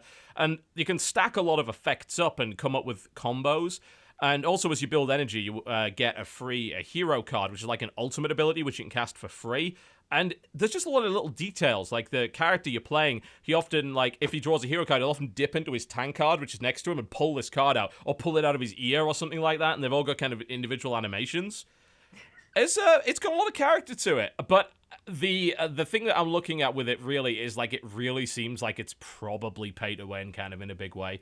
because to get new creatures, one of the ways to get new creatures is you can go into the mines, and the mines you can either mine regular or you can mine deep. And if you mine deep, you get an egg, which is either a level 3 or 4 or 5 creature. But mining deep costs you this currency, which you can acquire through doing like daily quests, but you mainly just buy it. So I bought the starter pack, which was like some currency. There's like 25 of these like dragon rubies, and I got 5 of these creatures, and one of them was a rank 5 legendary creature who has some crazy stuff and is really like high stats and things like that. They kind of balance it out by giving each creature a weight value, meaning that like a level 5 legendary creature like costs a lot more to field. So like if I want to put him out there, I can only have like 3 creatures out at a time. But I have a feeling that at the high level, this is going to end up being super pay to win or something along those lines. So far, it's okay, but I've only played it for about 5 or 6 hours, and I have a feeling that they're probably front-loading it, as they generally do. It's like, it's more pay to win than regular TCGs. Like, people saying, oh, all TCGs are pay to win. Yes and no, because you can level your creatures up here. Like, imagine in Hearthstone, you played Dr. Boom, and then the other guy played level 5 Dr. Boom. And that level 5 Dr. Boom that he spent more time leveling up is better than yours. Imagine that, because that's what that is like, because the passives level up and the stats level up. As you know, yes, the cards remain the same, but they've got better stats to utilize the cards. It's like magic attack. Well, my magic stat is higher than yours now, because I leveled yours up and I played for longer, so I whack the shit out of you. You know, that's the problem. It's not just about I don't have a lot of cards, it's about I don't have a lot of cards and my cards are lower level than yours as well. So it's a double whammy. Like it's even worse than something like Hearthstone.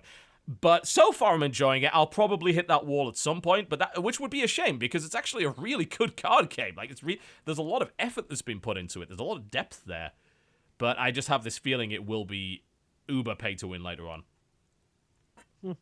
Yeah. It looks cool. It looks great. Yeah. You know, it's some people are comparing it to a TCG version of Puzzles and Dragons. I think that's about accurate. Yeah. That sounds about right. The way that you sort of level up your creatures and things like that. I think it's about that.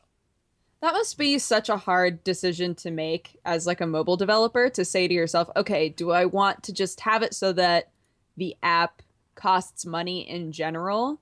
Or is it better to make it so that it's free so people are more apt to give it a shot and then have there be microtransactions inside of the game? Like that must be a really difficult decision because one offers a situation where more people are going to just like try it just to see how it is. But it also makes it more off-putting later on in the game. Whereas it's like, oh, if only you had just charged a flat fee at the very beginning and then everything could have been an even playing field throughout the game, you know? Well, there is a reason why the vast majority of the top-grossing apps are free-to-play and not buy up front. And in fact, it seems like iOS has become super hostile to buy up front. I guess Android is as well, because Android piracy is a big problem.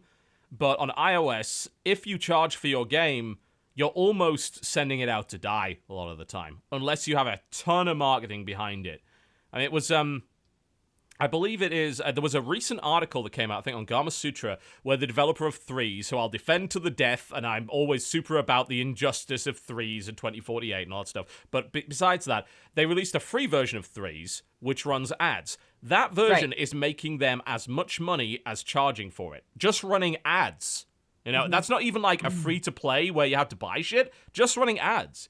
So it seems to me like it's really hostile on mobile if you want to actually charge up front, which means that a lot of the top grossing games are incredibly unfair. You know, things like Game of War Fire Rage are literally pay to win bollocks. Yeah. They're really bad.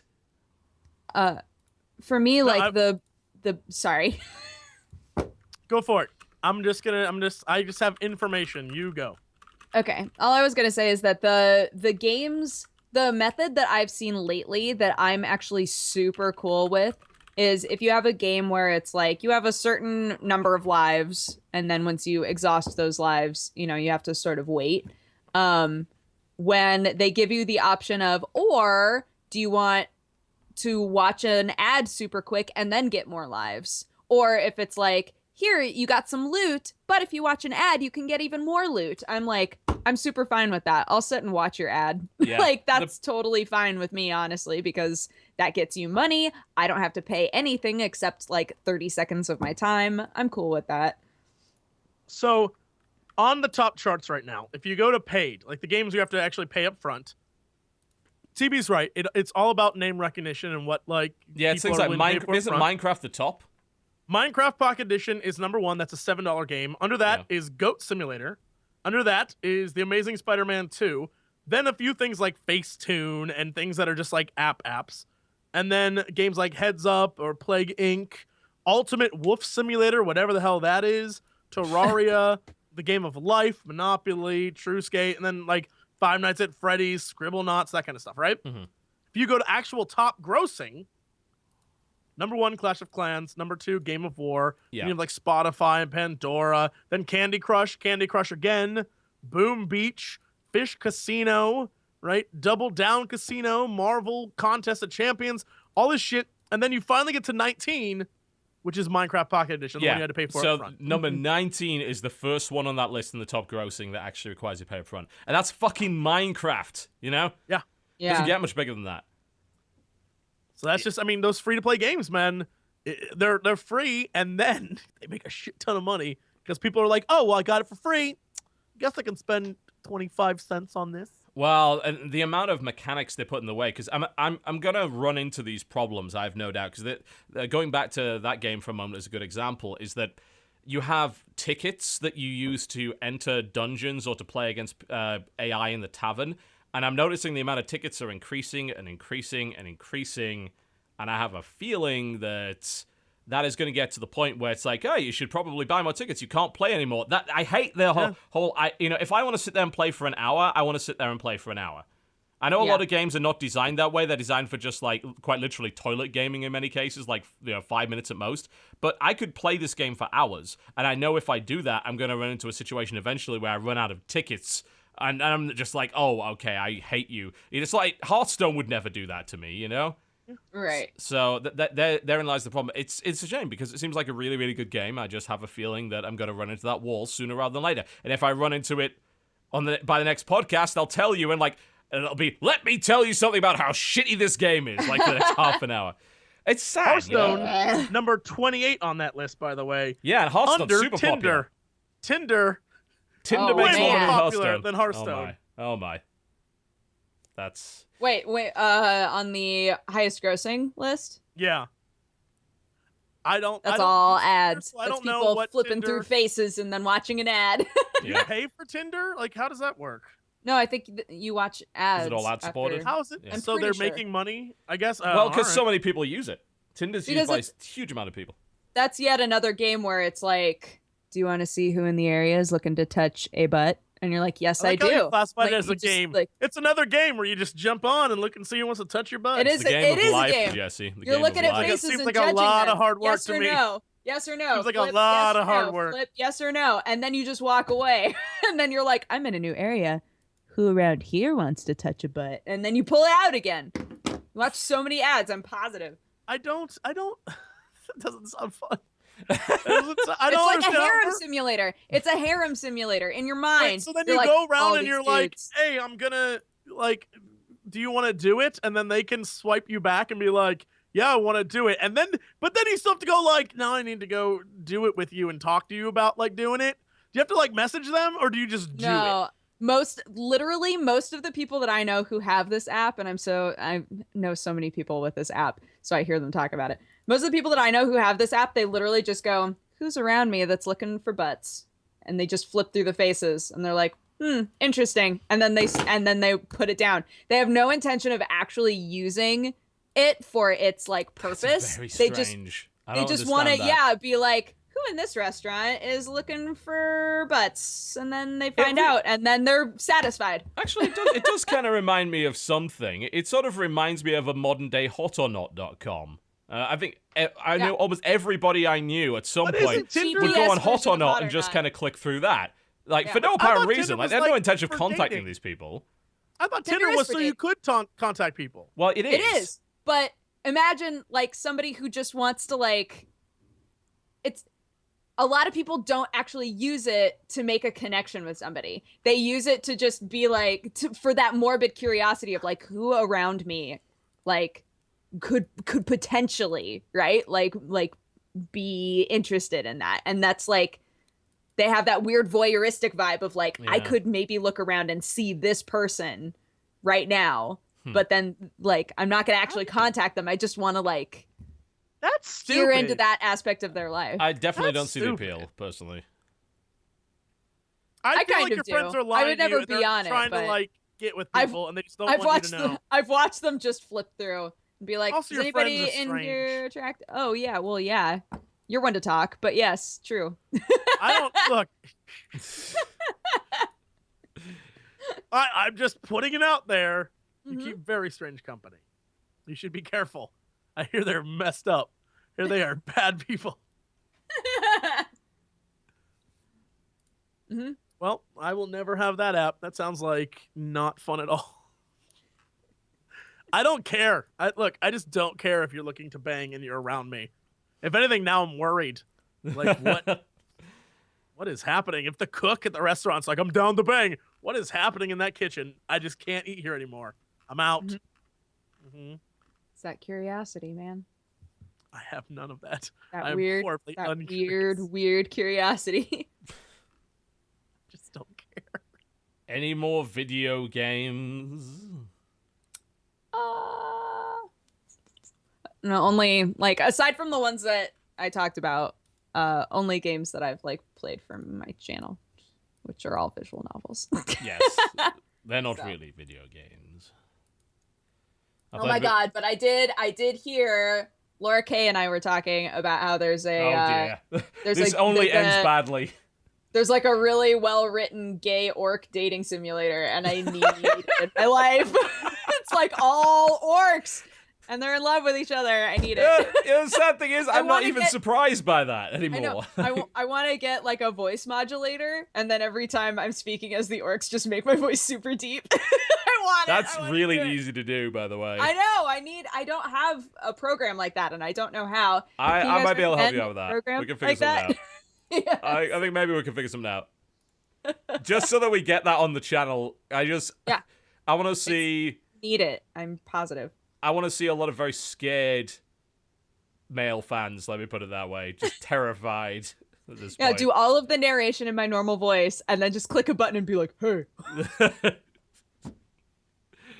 I just need it. Oh my! All right, we'll figure that out. Okay. Yeah, I also played a bit more of the Active Aggression beta, which is really fun RTS. Lots of super weapons and things which intercept super weapons. I got really mad at the AI because I built a Patriot battery and started shooting down my super weapons. So like, fuck it, set the entire base on fire. He's got a bunch of missile launchers, and they're like, right. And then he was dead. He was dead, and I'm just like, drop my super weapon on him. I don't care. He's just wipe him off the face of the goddamn universe. It felt pretty good. It's a really good real-time strategy, actually. It's really fun to play.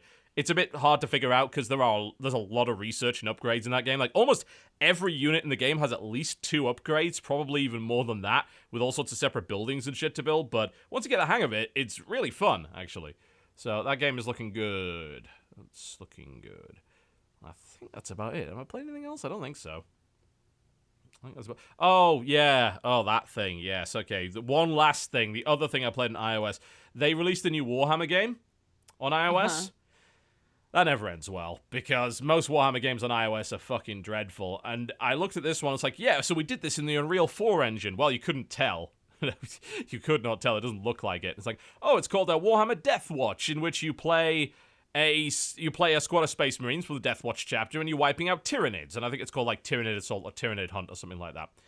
And it's a really, really, really basic turn-based strategy that, like, involves doing almost nothing. Like, there's people are like, oh, it's kind of like XCOM. No, it's not. Like, there's no taking cover or anything like like XCOM. It's like, you aim at something, use your action points to shoot it, rinse and repeat. And the most complex thing you can do in that game is, like, set Overwatch, and that's it. It's really slow, really basic, and really disappointing. So, and now, of course, people are like, the Death Watch is not a chapter. It's like, yes, I know. It's not a chapter. It's an amalgamation of veterans and special people from all the chapters. Yes, I'm well aware. Oh my god, there's nothing so many worse coming than in. angry 40k fans. See, I'll make did you know them Death even Watch worse. is not I'm a gonna make them more chapter? angry right now. I'm gonna make them more angry. I bought a copy of Warhammer Age of Sigmar. You remember that game I was talking about where they've reduced the rulebook down to 4 pages? I bought that of my own free will. So now you could be even more pissed off. I got it because Jen liked the look of the models. So mad at you right now. Yeah, they're really upset. I don't blame them. That's okay. I'm all right with that. I did fuck that up. I really did fuck that up. I am sorry. I will say 10 Hail Emperors, or possibly 10 Hail Zinches for you guys. I'll do it. Yeah. So we bought that for the models, and then this, I'm blaming you for this, Dodger. Jen bought like 4 master grade Gundam models to make. Yes! Oh my god, tell her to send me all the pictures. Yeah, so she's going to be building Gundams, and now she's eyeing up a perfect grade thing that has an LED kit. The LED kit alone is like $85. Like, God! Say, perfect grade is when you get into like a lot of detail. Stuff. I bought like a super weird laser cut metal thing that I built of the Elizabeth Tower. Yeah. Oh, sorry, what did you just call it? The Elizabeth Tower, isn't it? And Big Ben's the bell inside. I think you might actually be technically correct, but everybody in the UK does. Okay, blow the fuck out. I get it. Is that true? Because I have never heard it called that. I've never heard it called that. I got scolded because I called the whole thing Big Ben, and I know she's right. Oh, hang on. They changed the name. When did they change the name? In 2012. Yeah, I wasn't in the country. That's why I don't know. We always called it Big Ben because it was called Big Ben apparently up until 2012. That's what I thought. The only reason that I knew it was called the Elizabeth Tower is because, yeah, when I showed this to everybody, I was like, I'm gonna build a little Big Ben, and everybody was like, it's called the Elizabeth Tower, and really? the bell is I had Big no Ben. idea. They renamed it in 2012. Yeah. So now, I've been I was in it the country Elizabeth then. Tower. Like, I haven't paid attention to what's been going on in the country over the last few years, so I did not know that. American now. I was not in England when they did that. Wow, that's. I'm still calling it Big Ben. Fuck all of you. It is Big Ben. It's Big Ben. Fuck you. I built this guy. It was pretty simple. It took me like a half an hour, but apparently they have Star Wars ships by the same company that are all laser cut metal ones. So that's probably all right. If you're interested in doing one of these, they're super fun, and you can make ships. Yeah. So from now on, everyone remember, Ben People like the Towers never knows Big Elizabeth. Ben. I'm sorry. Every English person that I know calls it fucking Big Ben and has called it Big Ben for the last 30 fucking years. So Big go to Ben hell. is inside Elizabeth. Remember that from now on. Okay, now we are going to a short break. When we come back, we'll be talking about the news. I'm sorry, that's just not an image I want. It's just make the mind bleach. We'll be right back. Ladies and gentlemen, welcome back to the KotOR podcast. You just heard the sounds of Super Smash Bros. Melee S-Tier OC Remix by Flickstyle and OA. It's that damn good. Playing mostly fighting game music today for obvious reasons, and I think it's time for the news. Let's talk news. Guess what? Not much news. Is there news? Can we talk about this beautiful feminine Hearthstone game that happened? So there aren't all right. So looking at these photos. So there aren't all that many like pieces of super important crazy news, but I really do want to talk about this because it does raise some interesting points, and I'd like to discuss it. So there's an article on Daily Dot, who are a bit hit and miss, but I think they're pretty much spot on this one. It's called "This is exactly how not to run a women's esports tournament." Okay, and I will attempt to show you some of the pieces on the screen right here of what they did with this tournament. It's very purple. It's very pink. The set that you can see right here is what really got me. This is okay. So they had a female-only Hearthstone tournament in China, and they set this thing up. They had big pictures of the rainbow card back in the background because, of course, women only like pretty things. They dressed them all up in identical white dresses, put them on these incredibly uncomfortable-looking stools, and these little white tablecloth things. White computer monitors. Oh, it's lovely. I mean, to some degree, I've kind of got to admire the amount of work that went into it, but holy crap. And this article is like, this is not the way to do a female-only esports tournament. And I tend to agree. I tend to agree with that. I tend to agree with that, and this person right here who's saying, not more feminism crap, I don't need your subscription, goodbye. Anyway, so back to the point. Right, So there's been discussion, and this has been brought up again as a result of this tournament, as to what do you do with esports versus traditional sports? Because traditional sports, it's already pretty much set up, right? It's all set up in the sense of there are male competitors and there are female competitors, and they do not mix. Yep. And why? Because there are plenty of physical reasons not to. The competition is obviously not going to work because, one, gender is biologically I'm not going to say biologically superior because they'll kill me. I'm trying to say this the right way. I'm with you so far, TB. You get what I'm talking about, right? One has a biological advantage over the other.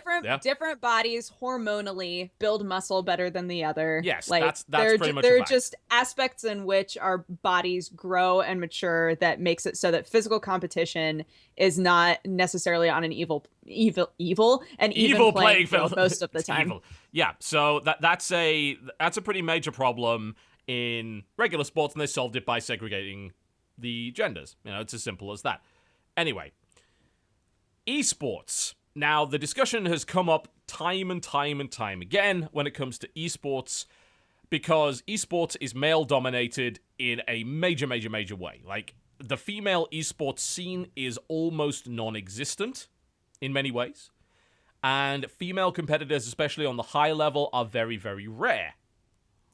So, the discussion is, why is that? And should we have tournaments just for women? And there's a couple of arguments around that. One of them is, which I don't necessarily agree with, but there may be some truth to it, but I still don't agree with it right now, is that maybe it's possible that female players can't play at the highest level as well as men. Maybe that's a possibility. But the more acceptable argument, which I would actually agree with, is right now we have a problem with female representation, so what we're going to do is we're going to make female-only tournaments to encourage more female competition. Right. Yeah. And the debate that has been going on for years, this has been going on in StarCraft since like 2010 as well, in particular, is are female-only tournaments demeaning to female competitors? Because are they essentially saying they can't compete with the men? Some people even make the argument like, you should always have mixed tournaments. It's not fair to exclude people based on their gender. And then other people are like, well, no, it helps get females into the scene. It helps females like be comfortable in a competitive environment. And then others are saying, no, it's insulting, it's demeaning. Lots of arguments. So opening up to the floor, what the hell do you think about it? I mean, I think part of the problem as well is that teams are not necessarily scouting for female players most of the time. Very rarely are teams actually like Hafu's on Cloud9. I think she's the only woman on Cloud9. Yeah. Very, very rarely do I see teams looking to pick up skilled female players, and that's a lot of the times the way that players wind up in those tournaments. I can give a little example with StarCraft. StarCraft had a period where almost every sort of American team and a couple of European teams as well were picking up sort of like a token female player who was right. And the holy grail was, if we as a team can get a female player up to the level of the male players and actually have her be competitive, then we are going to get a lot of positive publicity for doing that. Right. A lot of teams tried. I think the only team that I wouldn't count Acer, because Acer is the team that Scarlet currently plays on. She's semi-retired now, but the thing is, she came in, it wasn't Acer that trained her to be that good. She came in that good, and she was hired by Acer as a result, because she was one of the best forerunners ever for StarCraft 2. But the team that got closest for StarCraft 2 was probably Root. They had a player called Miss Spite, and the idea was, I think she was low masters at the time, that they get her to go up to a grandmaster level and actually compete. And unfortunately, that didn't really work out. She was a reasonably popular streamer for a while, and she's good, but she never got to that level. Right. For me, like, I think anybody who is in a tournament should have earned their place in that tournament, regardless, right? Mm-hmm. I do feel like there is a problem where women in general are intimidated to be like playing in a tournament that way and be singled out as like, oh, the girl in the tournament, awesome, but at the same time, I don't think that women should be involved in the tournament unless they are going to be playing at the level that everybody else is. Does that make sense? Like I don't want them to be pulling in women to have a token woman there. Yeah. But what about women-only tournaments?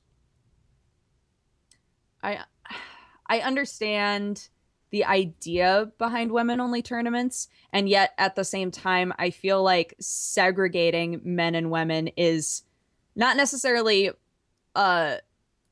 backtracking us, but not helping us move forward either. It's just it's creating yet another situation in which it feels like, well, women need to be put over here. You know, like go over here and have your tournament, and then we'll have the legitimate tournaments, you know.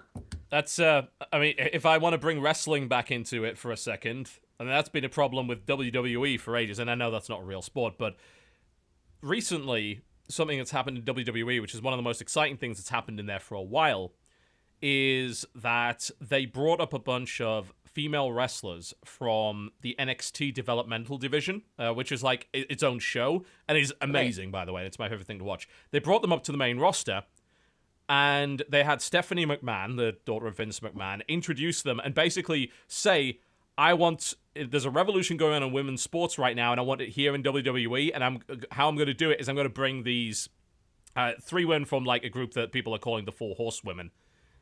We're going to bring 3 of them up, and we're going to create 3 factions, and we're going to make this division competitive again. And it's the best thing that's happened there for years. Like, it's fantastic.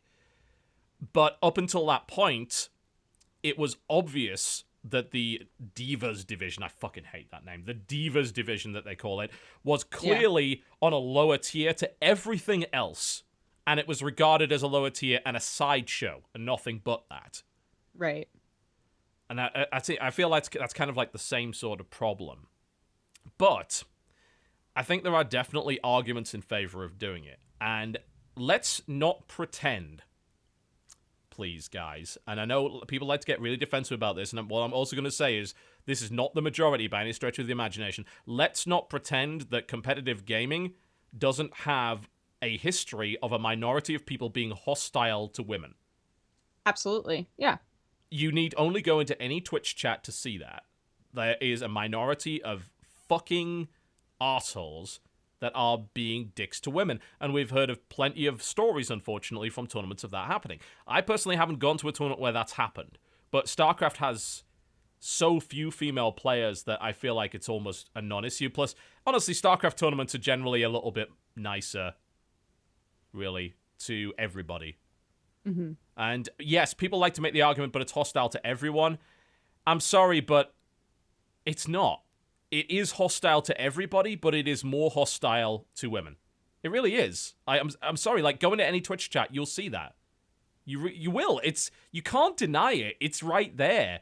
And I know it's not everybody. It's not even close to being everybody. It's a fucking horrible vocal minority, but it exists. You know, it is extra hostile. And maybe that is counterbalanced by the fact that people are more protective of women as well. Oh, absolutely. Right. You know, there's also a bunch of people who are more protective of women and will do more for women in competitive gaming. I do think it's gotten better. And I think this is yet another situation that's going to take time. And in that way, I'm not sure, like, what we can do now to create a situation where it's more normalized. But I feel like over time, the more that women get involved in tournaments, it's going to seem less and less like, oh my God, grill, you know? Yeah, I mean, oh my God, grill basically like sums everything up.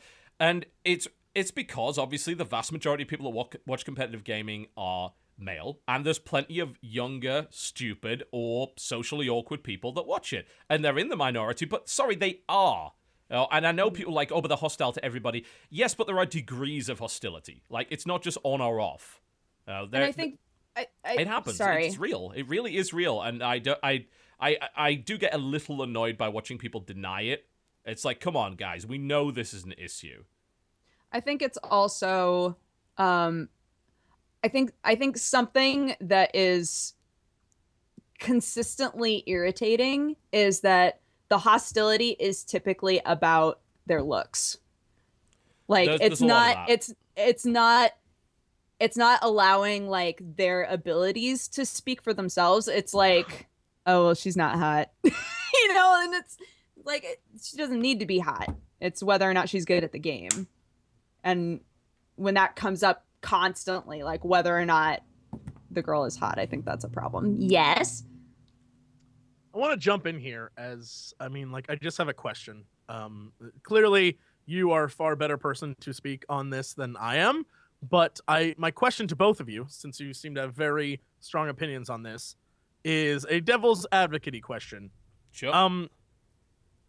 What happens to the community if there is a larger female presence, but that larger female presence doesn't beat the male competitors? Does it hurt the community then? That is already, as you've said, and I agree, pretty standard, like anti-women gamer in this world. Who I want to again stress that is the minority. Agreed, Absolutely, but they're vocal. The minority. They're very they're vocal, and they're the ones who are always yelling at people. So, to them, seeing more women play, but if those women cannot beat those men, I am curious if that then hurts a woman's chance of being taken seriously in a co-ed competitive league if they aren't top tier winning all the time, because then eventually it becomes that sort of would that give ammo to people? Yeah, and it becomes sort of that like Danica Patrick feeling where she's there, she's in it, but there's no one there who's like, that's who I root for. She just exists. And I feel bad saying it like that, but it's totally true. That's sort of like she's in that world and she's a celebrity in that world, but no one considers her an actual threat to the top of that. It's she's the comparison I think between Danica Patrick and Ronda Rousey, isn't it? Because Ronda Rousey is dominant in UFC, which is which doesn't have intergender matches, and that I feel like she's become a celebrity on the basis of that, and she's respected on the basis of that. Whereas Danica Patrick, I don't know much about NASCAR, but my understanding is that they don't have women-only races in NASCAR, do they? Don't. That doesn't happen, No. right? And Danica Patrick has not really won anything major and doesn't really place highly. I understand. I don't follow NASCAR. No, she doesn't. She doesn't. But she's in it, and so she's become more of a celebrity based on being the woman who is in NASCAR. And so my thought process is, if they can have, for now, female tournaments that aren't the bullshit that we saw when we started this, but are actually like, if it isn't DX Racer sponsored, they're sitting in DX Racer chairs. They're just normal gamers playing. I feel like the winners of that would have a much better, that's a much better sell to the whole, women are fucking good gamers too. That's a much easier sell to the general public.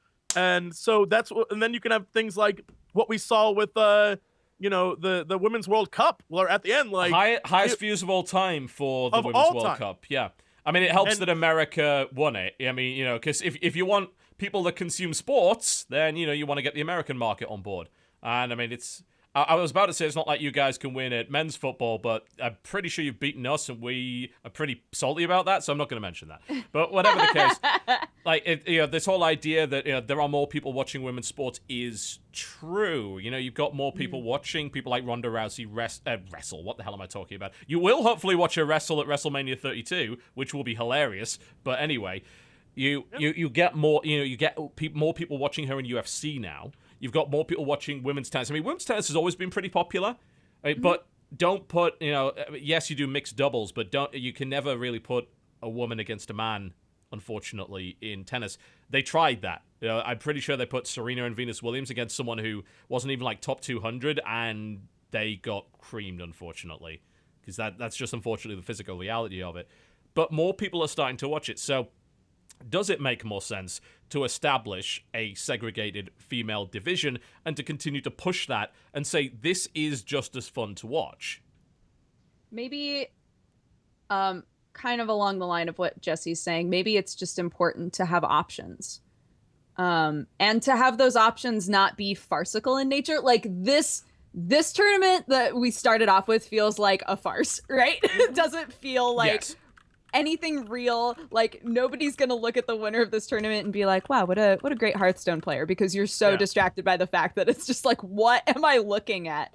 But having more options of tournaments that are all female, all male, both, like, who cares?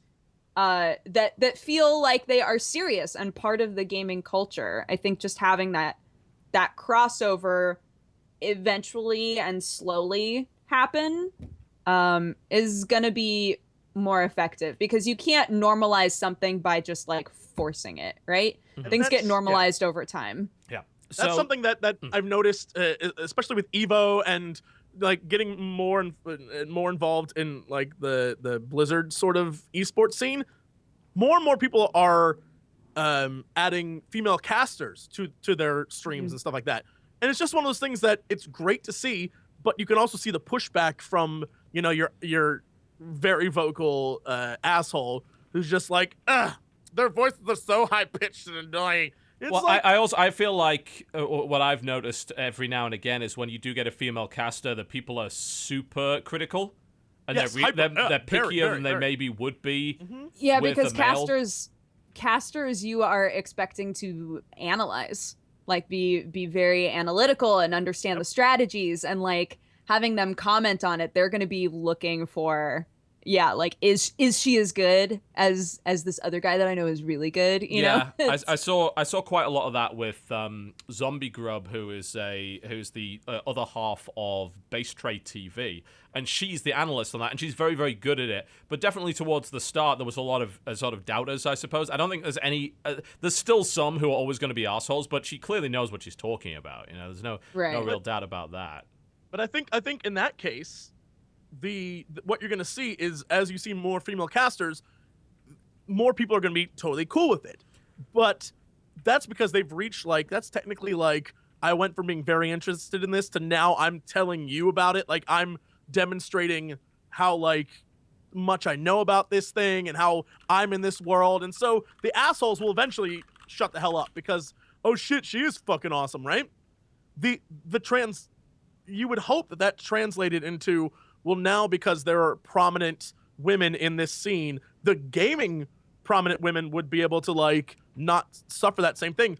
But it, again, goes back to my initial question, which is, if they can't beat the men, they're still going to have a rough time in that world because, like, if they're thrown in there and they can't win, it's just going to make...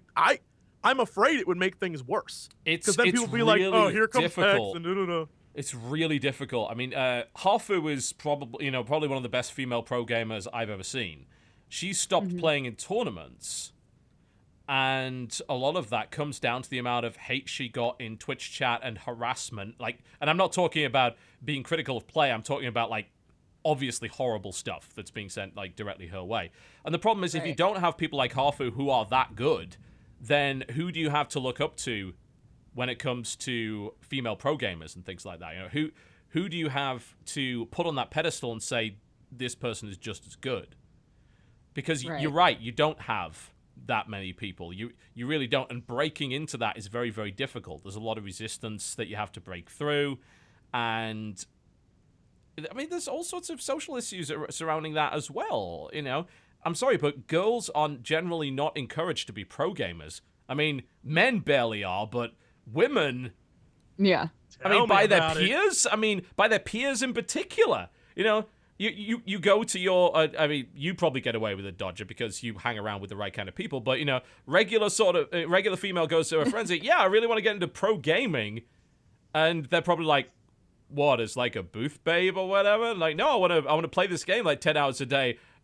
She'd be ostracized most likely. Unfortunately, and there are a lot of social pressures involved with that. It's, I mean, I don't know what the solution is. I really don't. I think obviously not having tournaments like this one that Daily Dot pointed out would be a good start. Right. Certainly. That would be a good start. But I don't exactly know what the solution is overall. I mean, you would think the solution would be co-ed tournaments, and that, you know, as women players and men players, everyone just accepts the fact that it's co-ed and everyone's cool, and the women players unfortunately, like all of history, just keep pounding at it over and over again, even though they're being yelled at and screamed at, and eventually break through. That's literally the only way it's worked any other time in history. So, like, you would think that would be the answer, but that is a shitty fucking answer. That is like the worst possible answer, but it's the only thing that I know has ever worked before. Yeah. So you've got to be able to deal with a certain amount of persistence trash over talk. time. You've got to be able to deal with a certain amount of heckling if you are a pro in anything. Yeah? It sucks, but it's true. But I think there's a degree of it that for some people is just like beyond tolerable. And it does get real. You know, there are some people who are creepy as fuck and really, really nasty, unpleasant people that absolutely will go after people in the worst possible way. And some of them will do it just because it's a woman, and that's really fucking sad. Yeah. And then Hearthstone's a great example of things going really badly as well, because there was an issue a while ago with someone who you might know called Magic Amy. She seemed really, really great. Incredible players. Like, oh god, finally. You know, there's another person outside of Hafu who is competing and actually beating male players. Turned out, she was just on camera. Her boyfriend or partner was the one doing the playing. It's like, fuck, every time something like that happens, that sets everybody back. It sets us back. Because, like, pretty much every girl that I know that's super good at a game and streams it has had somebody who has been, like, out to catch them at cheating. Yeah. Like, because they're just like, I know that you have somebody else playing for you. Or, like, I know that this isn't your real account. You know, and it's just like, what are you talking about? Like, oh, it's you can thank Magic Amy for the most part for that. Like, yeah, when things like that happen, I'm like, no, you're like, I mean, yes, this person who's spending like hours of their life trying to prove that you're not a real gamer, like that person's shitty too. But it's situations like this that create that mindset of like, I bet she's not even actually good at this game. I bet she's pretending some to people get attention. just need any it's excuse. Like, God. I mean, that's one of those things that it really is horrifically unfortunate, because someone in chat was like, League has a lot of really prominent female players, and immediately afterwards some of the comments were like, yeah, it also has a lot of people who like are women who play League, and it's them like dancing on stream while League is in the background. Like, there's so much like let's not get back into that. I mean, Dodger remembers the like 2 hours of arguing I had with Sky and everything about that. I do. That was fun. Like, yeah. Oh shit! I watched that. TB, I watched that whole thing. It was Did you enjoy amazing. it? Did you Everyone enjoy it? watched that. That was great. But it's one of those things where it's like, this is, if you are looking for fodder, if you're a guy who is looking for fodder to be like, well, women only place here, you don't need to concern yourself with the women who are there to fucking kick ass and play games. You just go, well, X, Y, and Z over here, they're doing this, and thus I can negate all women who play. Yeah, I've already pulled the argument that doesn't make any sense at all. You know, it doesn't. But it absolutely doesn't. Sense doesn't need to be made here because no, of course not. Of course not. And even like for me, I routinely feel terrible about how bad I am at games, because I'm like, I am such a bad representative of my gender, which I shouldn't have to be. You're not a representative of your gender. I'm not a representative of mine. My entire gender. Nobody looks at me fucking up and say, God, you are a bad male gamer. No. I'll claim to be representative. They just call me a bad gamer. Thank you very much. It sucks. But like I feel that way all the time, where I'm like, God, if only I was really good at just one game. just one. But visual novels. I mean, you can tolerate them. Most of us can't even manage that. You know. I'm alright at Towerfall. I'm alright at that game. So here's the one thing I learned this week. I'm not. I always thought I was like one of the worst video game players ever. I learned I'm not. Turns out that article that people kept posting about like how most bad gamers are the ones who harass women the most. Oh, I read that. Since that's not me, they're clearly worse than me. So I am not as bad as them. Fuck basic science. Can't argue with science. There we go. Debate over. That was science. That's proven scientific fact. I'm better than most people on the internet. So there's one thing I'd like to bring up, and this kind of goes back to the topic of, right, if you're going to run female esports tournaments, how do you get people interested in watching them beyond OMG Grill, right? How do you do that? Mm-hmm. Well, I think it comes down to, and this is actually really difficult to establish, is why do people watch Hearthstone tournaments? And what draws more people to watch Hearthstone tournaments? Because there's tons of Hearthstone tournaments. There's random podunk Hearthstone tournaments that nobody watches. But why do people watch the big ones? Because they have the big famous players in them, and they're promoted by the big famous people, the big personalities within the scene. And then you've got to say, okay, what famous personalities can we get to play in a female Hearthstone tournament? And you're going to be very low on numbers. Unless you do a legitimate, like, it's a celebrity kind of casual Hearthstone tournament. Like, you get all the big female streamers, not just Hearthstone streamers, just big female streamers in general, and then you get them together. But if you want to establish an actual pro scene, the way that you're going to get people interested in that beyond mere curiosity is you're going to have to establish a set of good personalities that really interest people that also happen to be female pro gamers. That's fucking difficult to do. I mean, even becoming a popular male personality in Hearthstone is really hard. You know? Look at, like, who are the top streamers? I mean, we can go on right now and look at who are the top streamers. There's literally about 10 people that will get really good numbers. Amaz is one of them, you know? You've got Amaz, you've got Harfu, who is really, like, the only top female Hearthstone streamer. I guess you can probably count Legendary Leah, but she's a little smaller. And then you've got your sort of top male players like Trump, like... F Trump. Yeah, fuck Trump.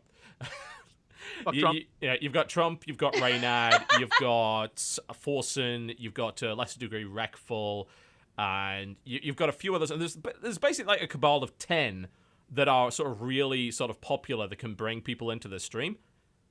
And then you've got to do the same thing, but you've got to do that with female players. That's really difficult. That's really difficult. You've got to get them on the level where they're entertaining to watch, but you also have to make them, well, not make them, they have to make themselves interesting enough personalities. Because that really is like what all about. Yes. Yep. Right. Yep. Am I still here? There You you are are. now. Yay. Yet again! It's alright, I plugged in the surge protector this time. Last time was not. I don't think surge protectors won't help. If the lightning hits this house, then we're fucked anyway. But Oh God. yeah, it's... God damn it. It's so difficult to do. Someone made a suggestion of sort of mixed Archon tournament. And the way that they kind of... That'd be awesome.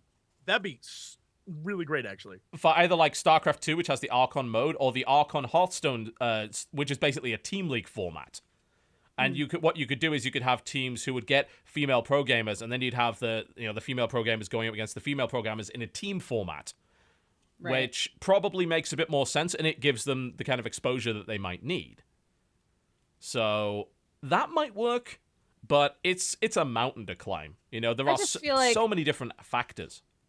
I feel like in the end, it's going to be like we were saying before, and it's going to be like every other thing that women have tried to do throughout history, and we're going to need to just like try and fail, and then eventually someone, hopefully a lot of them, are going to climb that mountain and become like a representative that inspires other people to climb the mountain. And then it'll, like, over time, it'll become normalized, and it won't be an issue.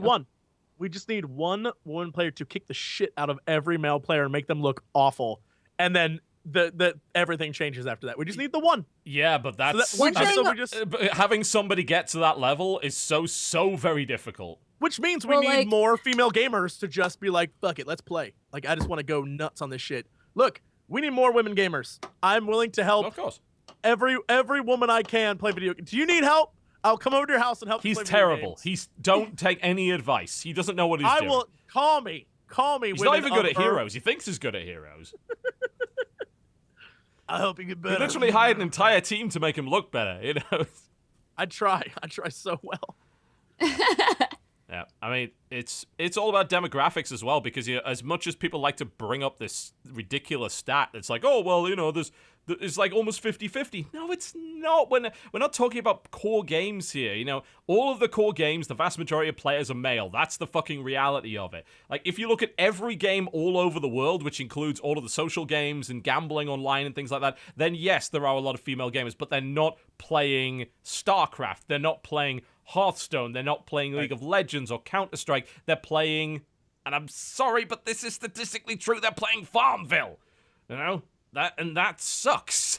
And I don't know how the hell you change that. I don't know. It's time. It's time. I honestly feel that way. God, that seems like a whole other effing like question. I would love to just have a sociologist on.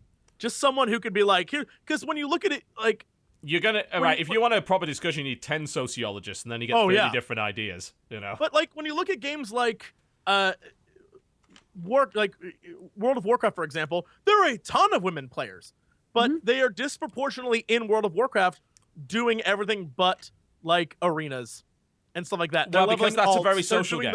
It's a very social game. I mean, that became a chat room a long time ago, and even then, they're still outnumbered quite significantly.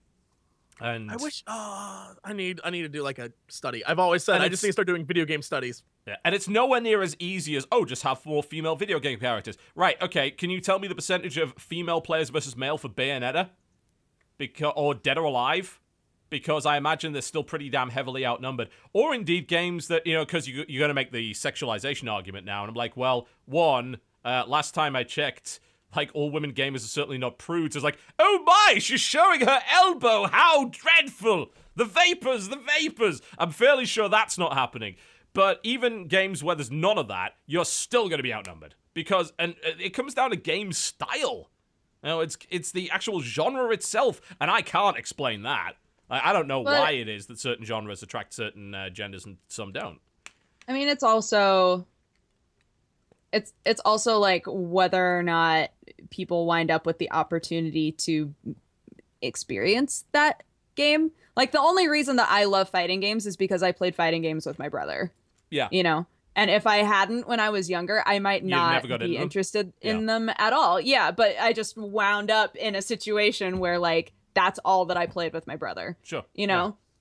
So this is parents. Parents, force your kids to play video games. Start them now. That's the solution. If you're watching and you have a kid, start them now. Because we have a generation to change. Get to work. It's your fucking problem now. Yep. Done.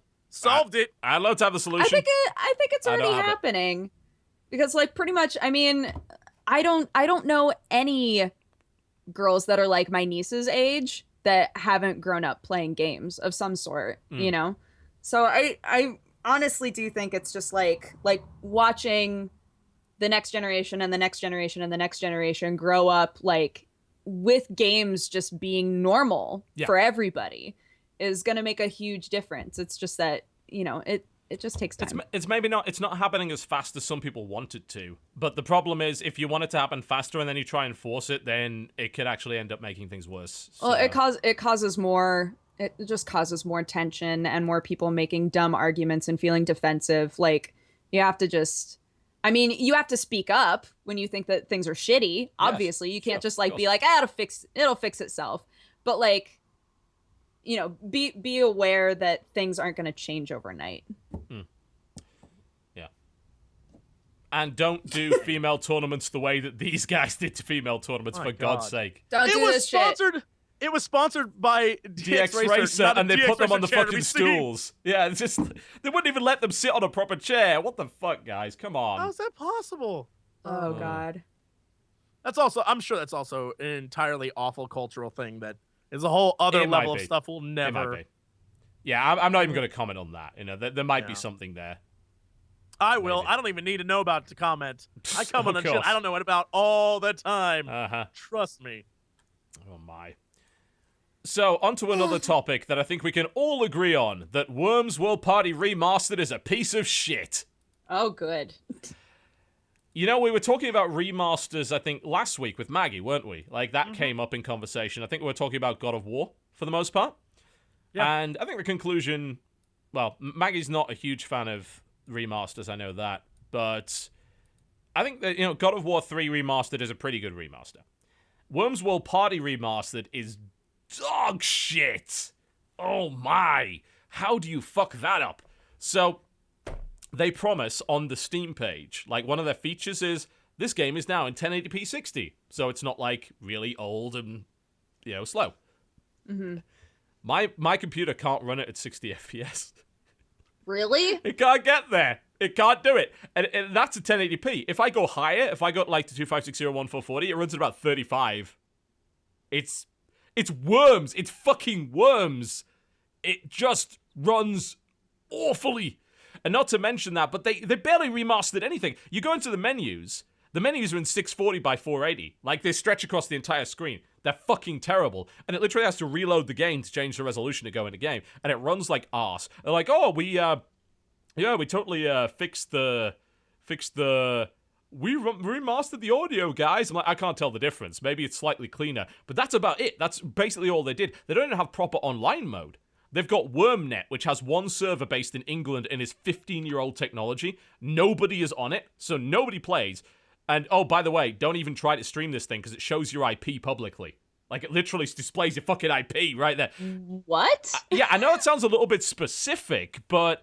Like, this is 2015 when Twitch exists. You should know you should never show an IP in game like that. Ever. Like, that's a really stupid thing to do.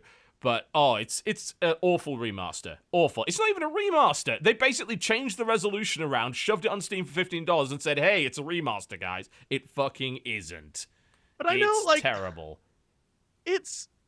I get people have fond memories of some of the older Worms games, but was there anyone who was like, I need this shit remastered? Well, no, because anyone that wanted to play that played Armageddon. So what happened with Armageddon is that they hired, like, 2 guys onto the team who were, like, modders, and they continually updated Armageddon. And it still has, like, a tournament scene, and the new version of Armageddon, which is all free patches, by the way, you don't have to rebuy a new version of the game, is really good and runs just fine. But World Party, they're asking you to pay for it, and it's bollocks. It's worse than Armageddon. It's terrible. Absolutely terrible. See, normally I would say until today, I would have said I don't understand the remaster. I've never been a fan of remasters. But then when they're talking about KotOR stuff, now I'm like, I can't wait for remasters. I love Yeah, remasters. but this is KotOR's. There's an update for those who don't know. KotOR 2, Knights of the Old Republic 2, just got an update, a big update that gives like high resolution support up to 5K. It integrates through the workshop, I believe it integrates the restored content mod. Like they're working, the dev team is working directly with the restored content guys. It puts in controller support. It fixes all of the resolution problems that game had. It's got all sorts of additions, and that's a free patch. Everything. That's a free patch. It's got Steam Workshop support and everything now. It's coming to Mac and Steam OS. And that's a free fucking patch for a game that's that's going to be about 10 years old now, right? Give or take. Yeah. That was what, 360 Xbox 360? I think so. Like one of the first ones. Yeah, I mean, KotOR 1 was on 360 and PC. Yeah, but KotOR 2 just got some serious updates. I probably will play that game again now because I absolutely loved that game. I still think that's way better than KotOR 1. Way better. Even with the missing content, it's way better. I don't know that I would agree with you, but to each his own. I've had the same argument time and time again. Like, I view, like, KotOR 1 is the stereotypical good versus evil Star Wars story. KotOR 2 actually has some nuance to it. That's why I like it. It's got some nuanced characters. You're not really sure what's good and what isn't. There's a lot of shades of gray going on there. The writing's a lot better, I think. I thought KotOR 2 was 360. Everyone's saying maybe the first one was original Xbox. Are you sure they're both original Xbox, you nerds? In chat? They were both on original Xbox. Jesus. Yeah, they were. Yeah, So why did I think they were on 360? They weren't on 360. Yeah, they were both on original Xbox. I don't remember the original Xbox. That was so long ago. I never owned one. But yeah, they were one of the that was one of the killer apps for Xbox. Yeah, man. Correctly. That's when BioWare could they did no wrong. They pounded out everything they made was like, oh shit, Jade Empire. That was my jam. I love that game. Jade Empire's great. Love it. Yeah, man. Absolutely love it. I mean, obviously KotOR 2 was by Obsidian and had the typical Obsidian problem of Obsidian never gets enough time. So I don't really know what's going on with that. So they ended up with KotOR 2 was basically unfinished, which is sad. But yeah, the restored content mod is going to be up on, I think it's up on the workshop now. I'm not sure, but yeah, they worked with the restored content mod to have their mod up on the workshop on day one, apparently. Yeah. Great. That's awesome. Yeah, I should probably reinstall that now. That's been a huge complaint of people for years. That game is unplayable, and now that it is back, a lot of happy people. Yep, very much so. Very much so. trying to think if there's anything else. But yeah, don't buy Remastered fucking Worms. It's terrible. Oh, God, it's awful. Blech. Blech, blech, blech. Isn't Journey Remastered out today as well? PS4? PS4 version of Journey? Yeah. I think so. I believe so. I saw the Might play every that time I look again. at those, every time I look at the screenshots and the videos and stuff, I That's just gorgeous. fall instantly in love with that game again and need It's to go buy it wonderful. now. I think if you own one, you own the other, or is it just backwards compatible? I'm not sure. I heard something about that, but I'm not going to say it on stream in front of 16,000 people and be wrong. So I've been wrong too much today I will. already. I don't care. Yeah. I mean, hell, I'd rebuy that. Another playthrough of Journey would be wonderful. So good. Well. Ah. Yes. Quite. Yes. Oh, Deception. People are mentioning Deception 4. Runs at 30 FPS. It's bullshit. Godzilla's bullshit. Godzilla's fucking terrible. Oh man, you were so excited about Deception too. It's like, oh, well, you've ported it from Vita. Surely, with the power of the PlayStation 4, you'll be able to get it running at 60. No! The fuck was that? Oh, it was one of the pins coming out of my one of my soundproofing things coming off the wall. Okay, the entire office is just gonna fall to pieces. Guarantee you're it. crumbling now, crumbling. Yep, it's all falling apart. Godzilla's terrible. You know why you don't have a robe on right now? You have jinxed yourself. Yeah, it's my fault. It's like fact. I'm gonna be dressed today. Yeah. Yeah. Uh, Fact. I only drank one bottle of cider. That was the mistake. I need a few more to deal with this shit. Keep going. Keep going. You're not done yet. God, it's all falling to pieces. It's all falling to pieces. All right, let's wrap it up with releases, shall we? Yeah. Let's do that. List? Yeah, I do. It's really short this time.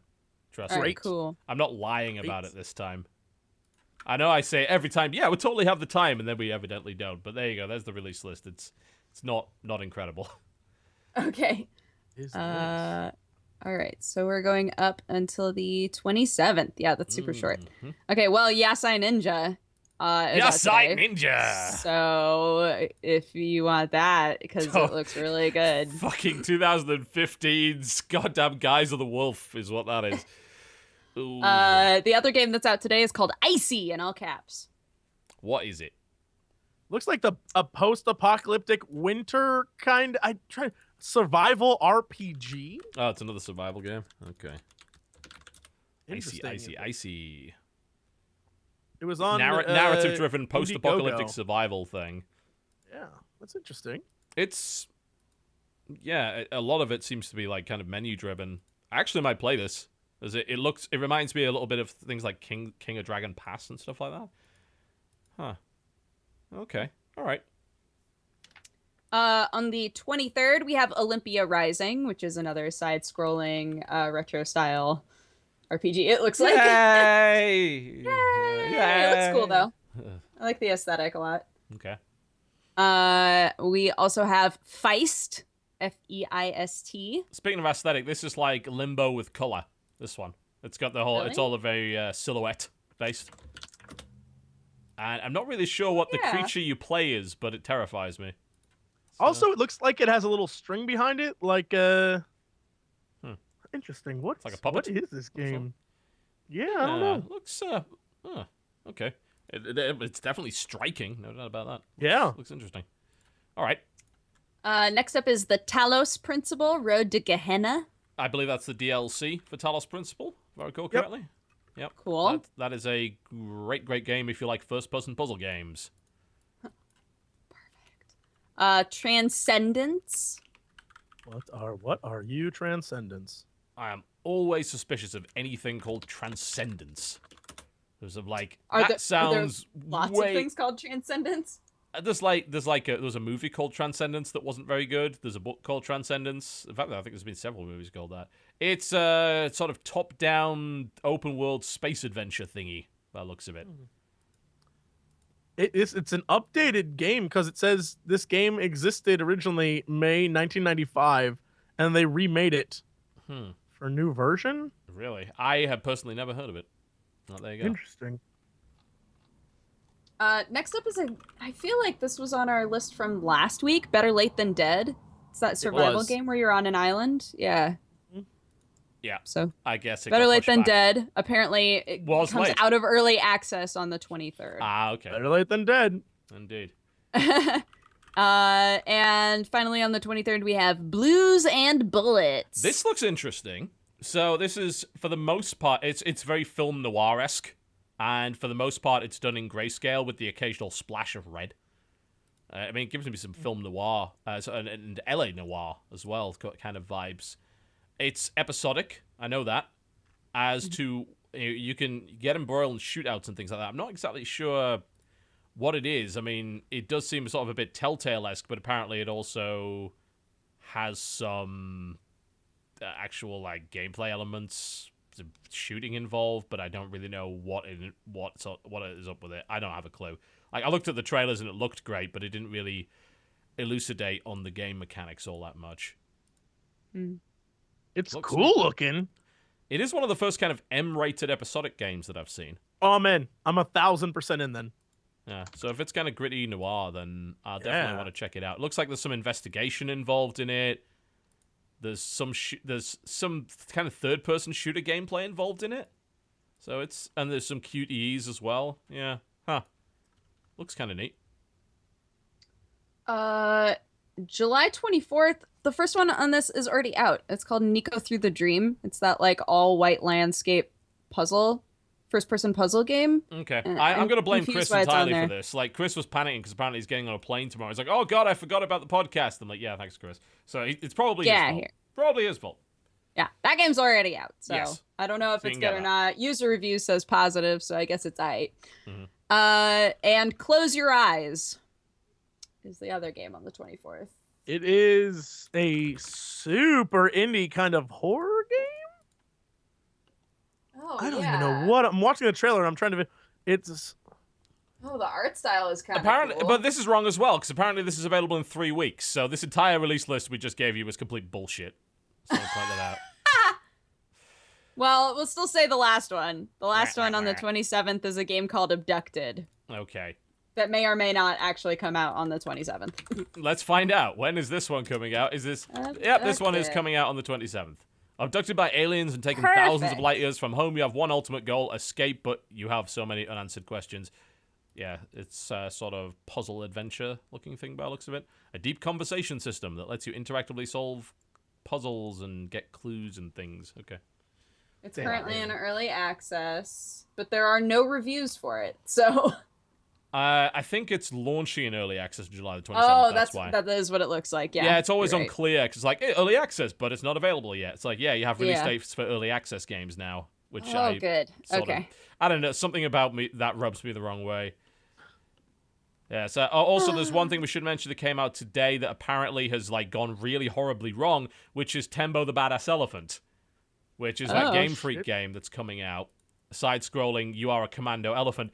They apparently accidentally uploaded the demo version as opposed to the real thing, and it's broken and unplayable on launch. So they've taken it off sale, so we don't know when that's coming back yet. But they screwed that one up. Oh, that sucks. Yep, so no Tembo the Badass Elephant for you quite yet. Thank you very much. That's kind of about it. Not too much, then. Not too much exciting stuff going on. Yeah. All right, well, I suppose we're going to wrap the show up then. That seems like a good idea at this point. So, Dodger, what is coming up on your channel this week? Hello, everybody. I'm Dodger. You can find me at youtube.com/pressstarttocontinue. I play visual novels and dating sims, although the last few videos have all been like real life stuff. You've got your panel from Anime Expo up, I believe. My panel from Anime Expo is up. I did a summer 2015 anime season first impression video where I talk about the first episodes of like 15 different anime. So it's a long video. My 1 Cup of Fighties just went up, my first impression video of Fighties. So if you wanted to see that game and whether or not it's interesting, there's that. Might play a gay orc dating sim. I don't know. Just the thing you do, you know. Just for lulz. So that's I don't know. That's my shtick. I do a lot of that. So also I stream a few times a week on twitch.tv/dexteritybonus and on all the social medias you can find me at dexbonus, DEXBONUS. Thank you guys so much for watching. Jesse, what's going up? I just had the realization it's weird that we promote ourselves by, hey there, I'm going to tell you about me at the end of a show. because by now they've already really learned about all they need to know whether they're going to watch us or not. So it's very strange to me. But I would you like us to change that around, like at the start of every show? Clock towers. Found that out today. Yeah, they learned everything they're ever going to need to know about you. At this point, they're like, I don't fucking watch this asshole. So I would say thank you for watching. And if you want to see more, you can go to youtube.com/JesseCox. And I do all sorts of crap over there. But I would say more importantly, for my own mental ego-ness, subscribe to twitch.tv/Shabuzi. We are 199 away from access to all 50 emotes. I want all 50 emotes. I want them so badly, you have no clue. I just want to have my emotes all over Twitch. Awful emotes everywhere. And that's pretty bad. Plan. Pretty bad. So good. And yeah, so that's pretty much that. And at JesseCox on the Tweetster. Find me at youtube.com/CynicalBrit. Newest video that went up today at the time of us going live was Holy Potatoes Weapon Shop. Tomorrow you'll get to see the wonderful, terrible, racist vegetable action simulator. It's just, God. Oh, you have to suffer with me, guys. You really, Yasai Ninja. Oh, what a horrible thing Yasai Ninja is. Yeah, so you got to see that, and I'll be doing a bunch of other stuff this week. I'll most likely be doing something on the new Hearthstone barroom brawl thingy, tavern brawl, that's what they call it. Yeah, I think that comes out on Wednesday, so I'll probably do something about that as well. Be doing a bunch of content, hopefully on some releases. There's not really a lot in terms of releases, so I'll be going back through the stuff that's up there. I mean, I want to have a look at Interstellaria. That kind of looks interesting. And a few other things like that. And there may be a couple of streams as well. And I would like to let people know that there probably isn't going to be a show next week, is there? Because I think, are you flying out Monday, Jesse? I leave Tuesday afternoon. Tuesday afternoon. Okay, well, we can't have a show then. So there will be no show on the 28th. And I guess probably not the week after that either, because we're actually going to be at CoxCon, right? Well, we'll Or film. just after I mean, CoxCon. if you guys are cool, when we do a co-optional thing at CoxCon, we'll film it, and then I can just give you that to upload. Yeah, that probably makes sense. We'll film Cool. like some of the co-optional, because we're going to do a co-optional sort of Q&A podcasty thingy at CoxCon. We'll film it and upload it to YouTube, I guess. Bam, bam, That seems done. like the way to Bam. go. Yeah. So just making you aware of that. CoxCon is not streamed, right? Nope, it's all being recorded, but it won't be streamed. Yeah, because, I mean, streaming is not easy, especially not from a convention center like that. So, yeah. That's how it's going to be, folks. That is how it's going to be. We will record that stuff and we'll get it up for you, but there will be no show.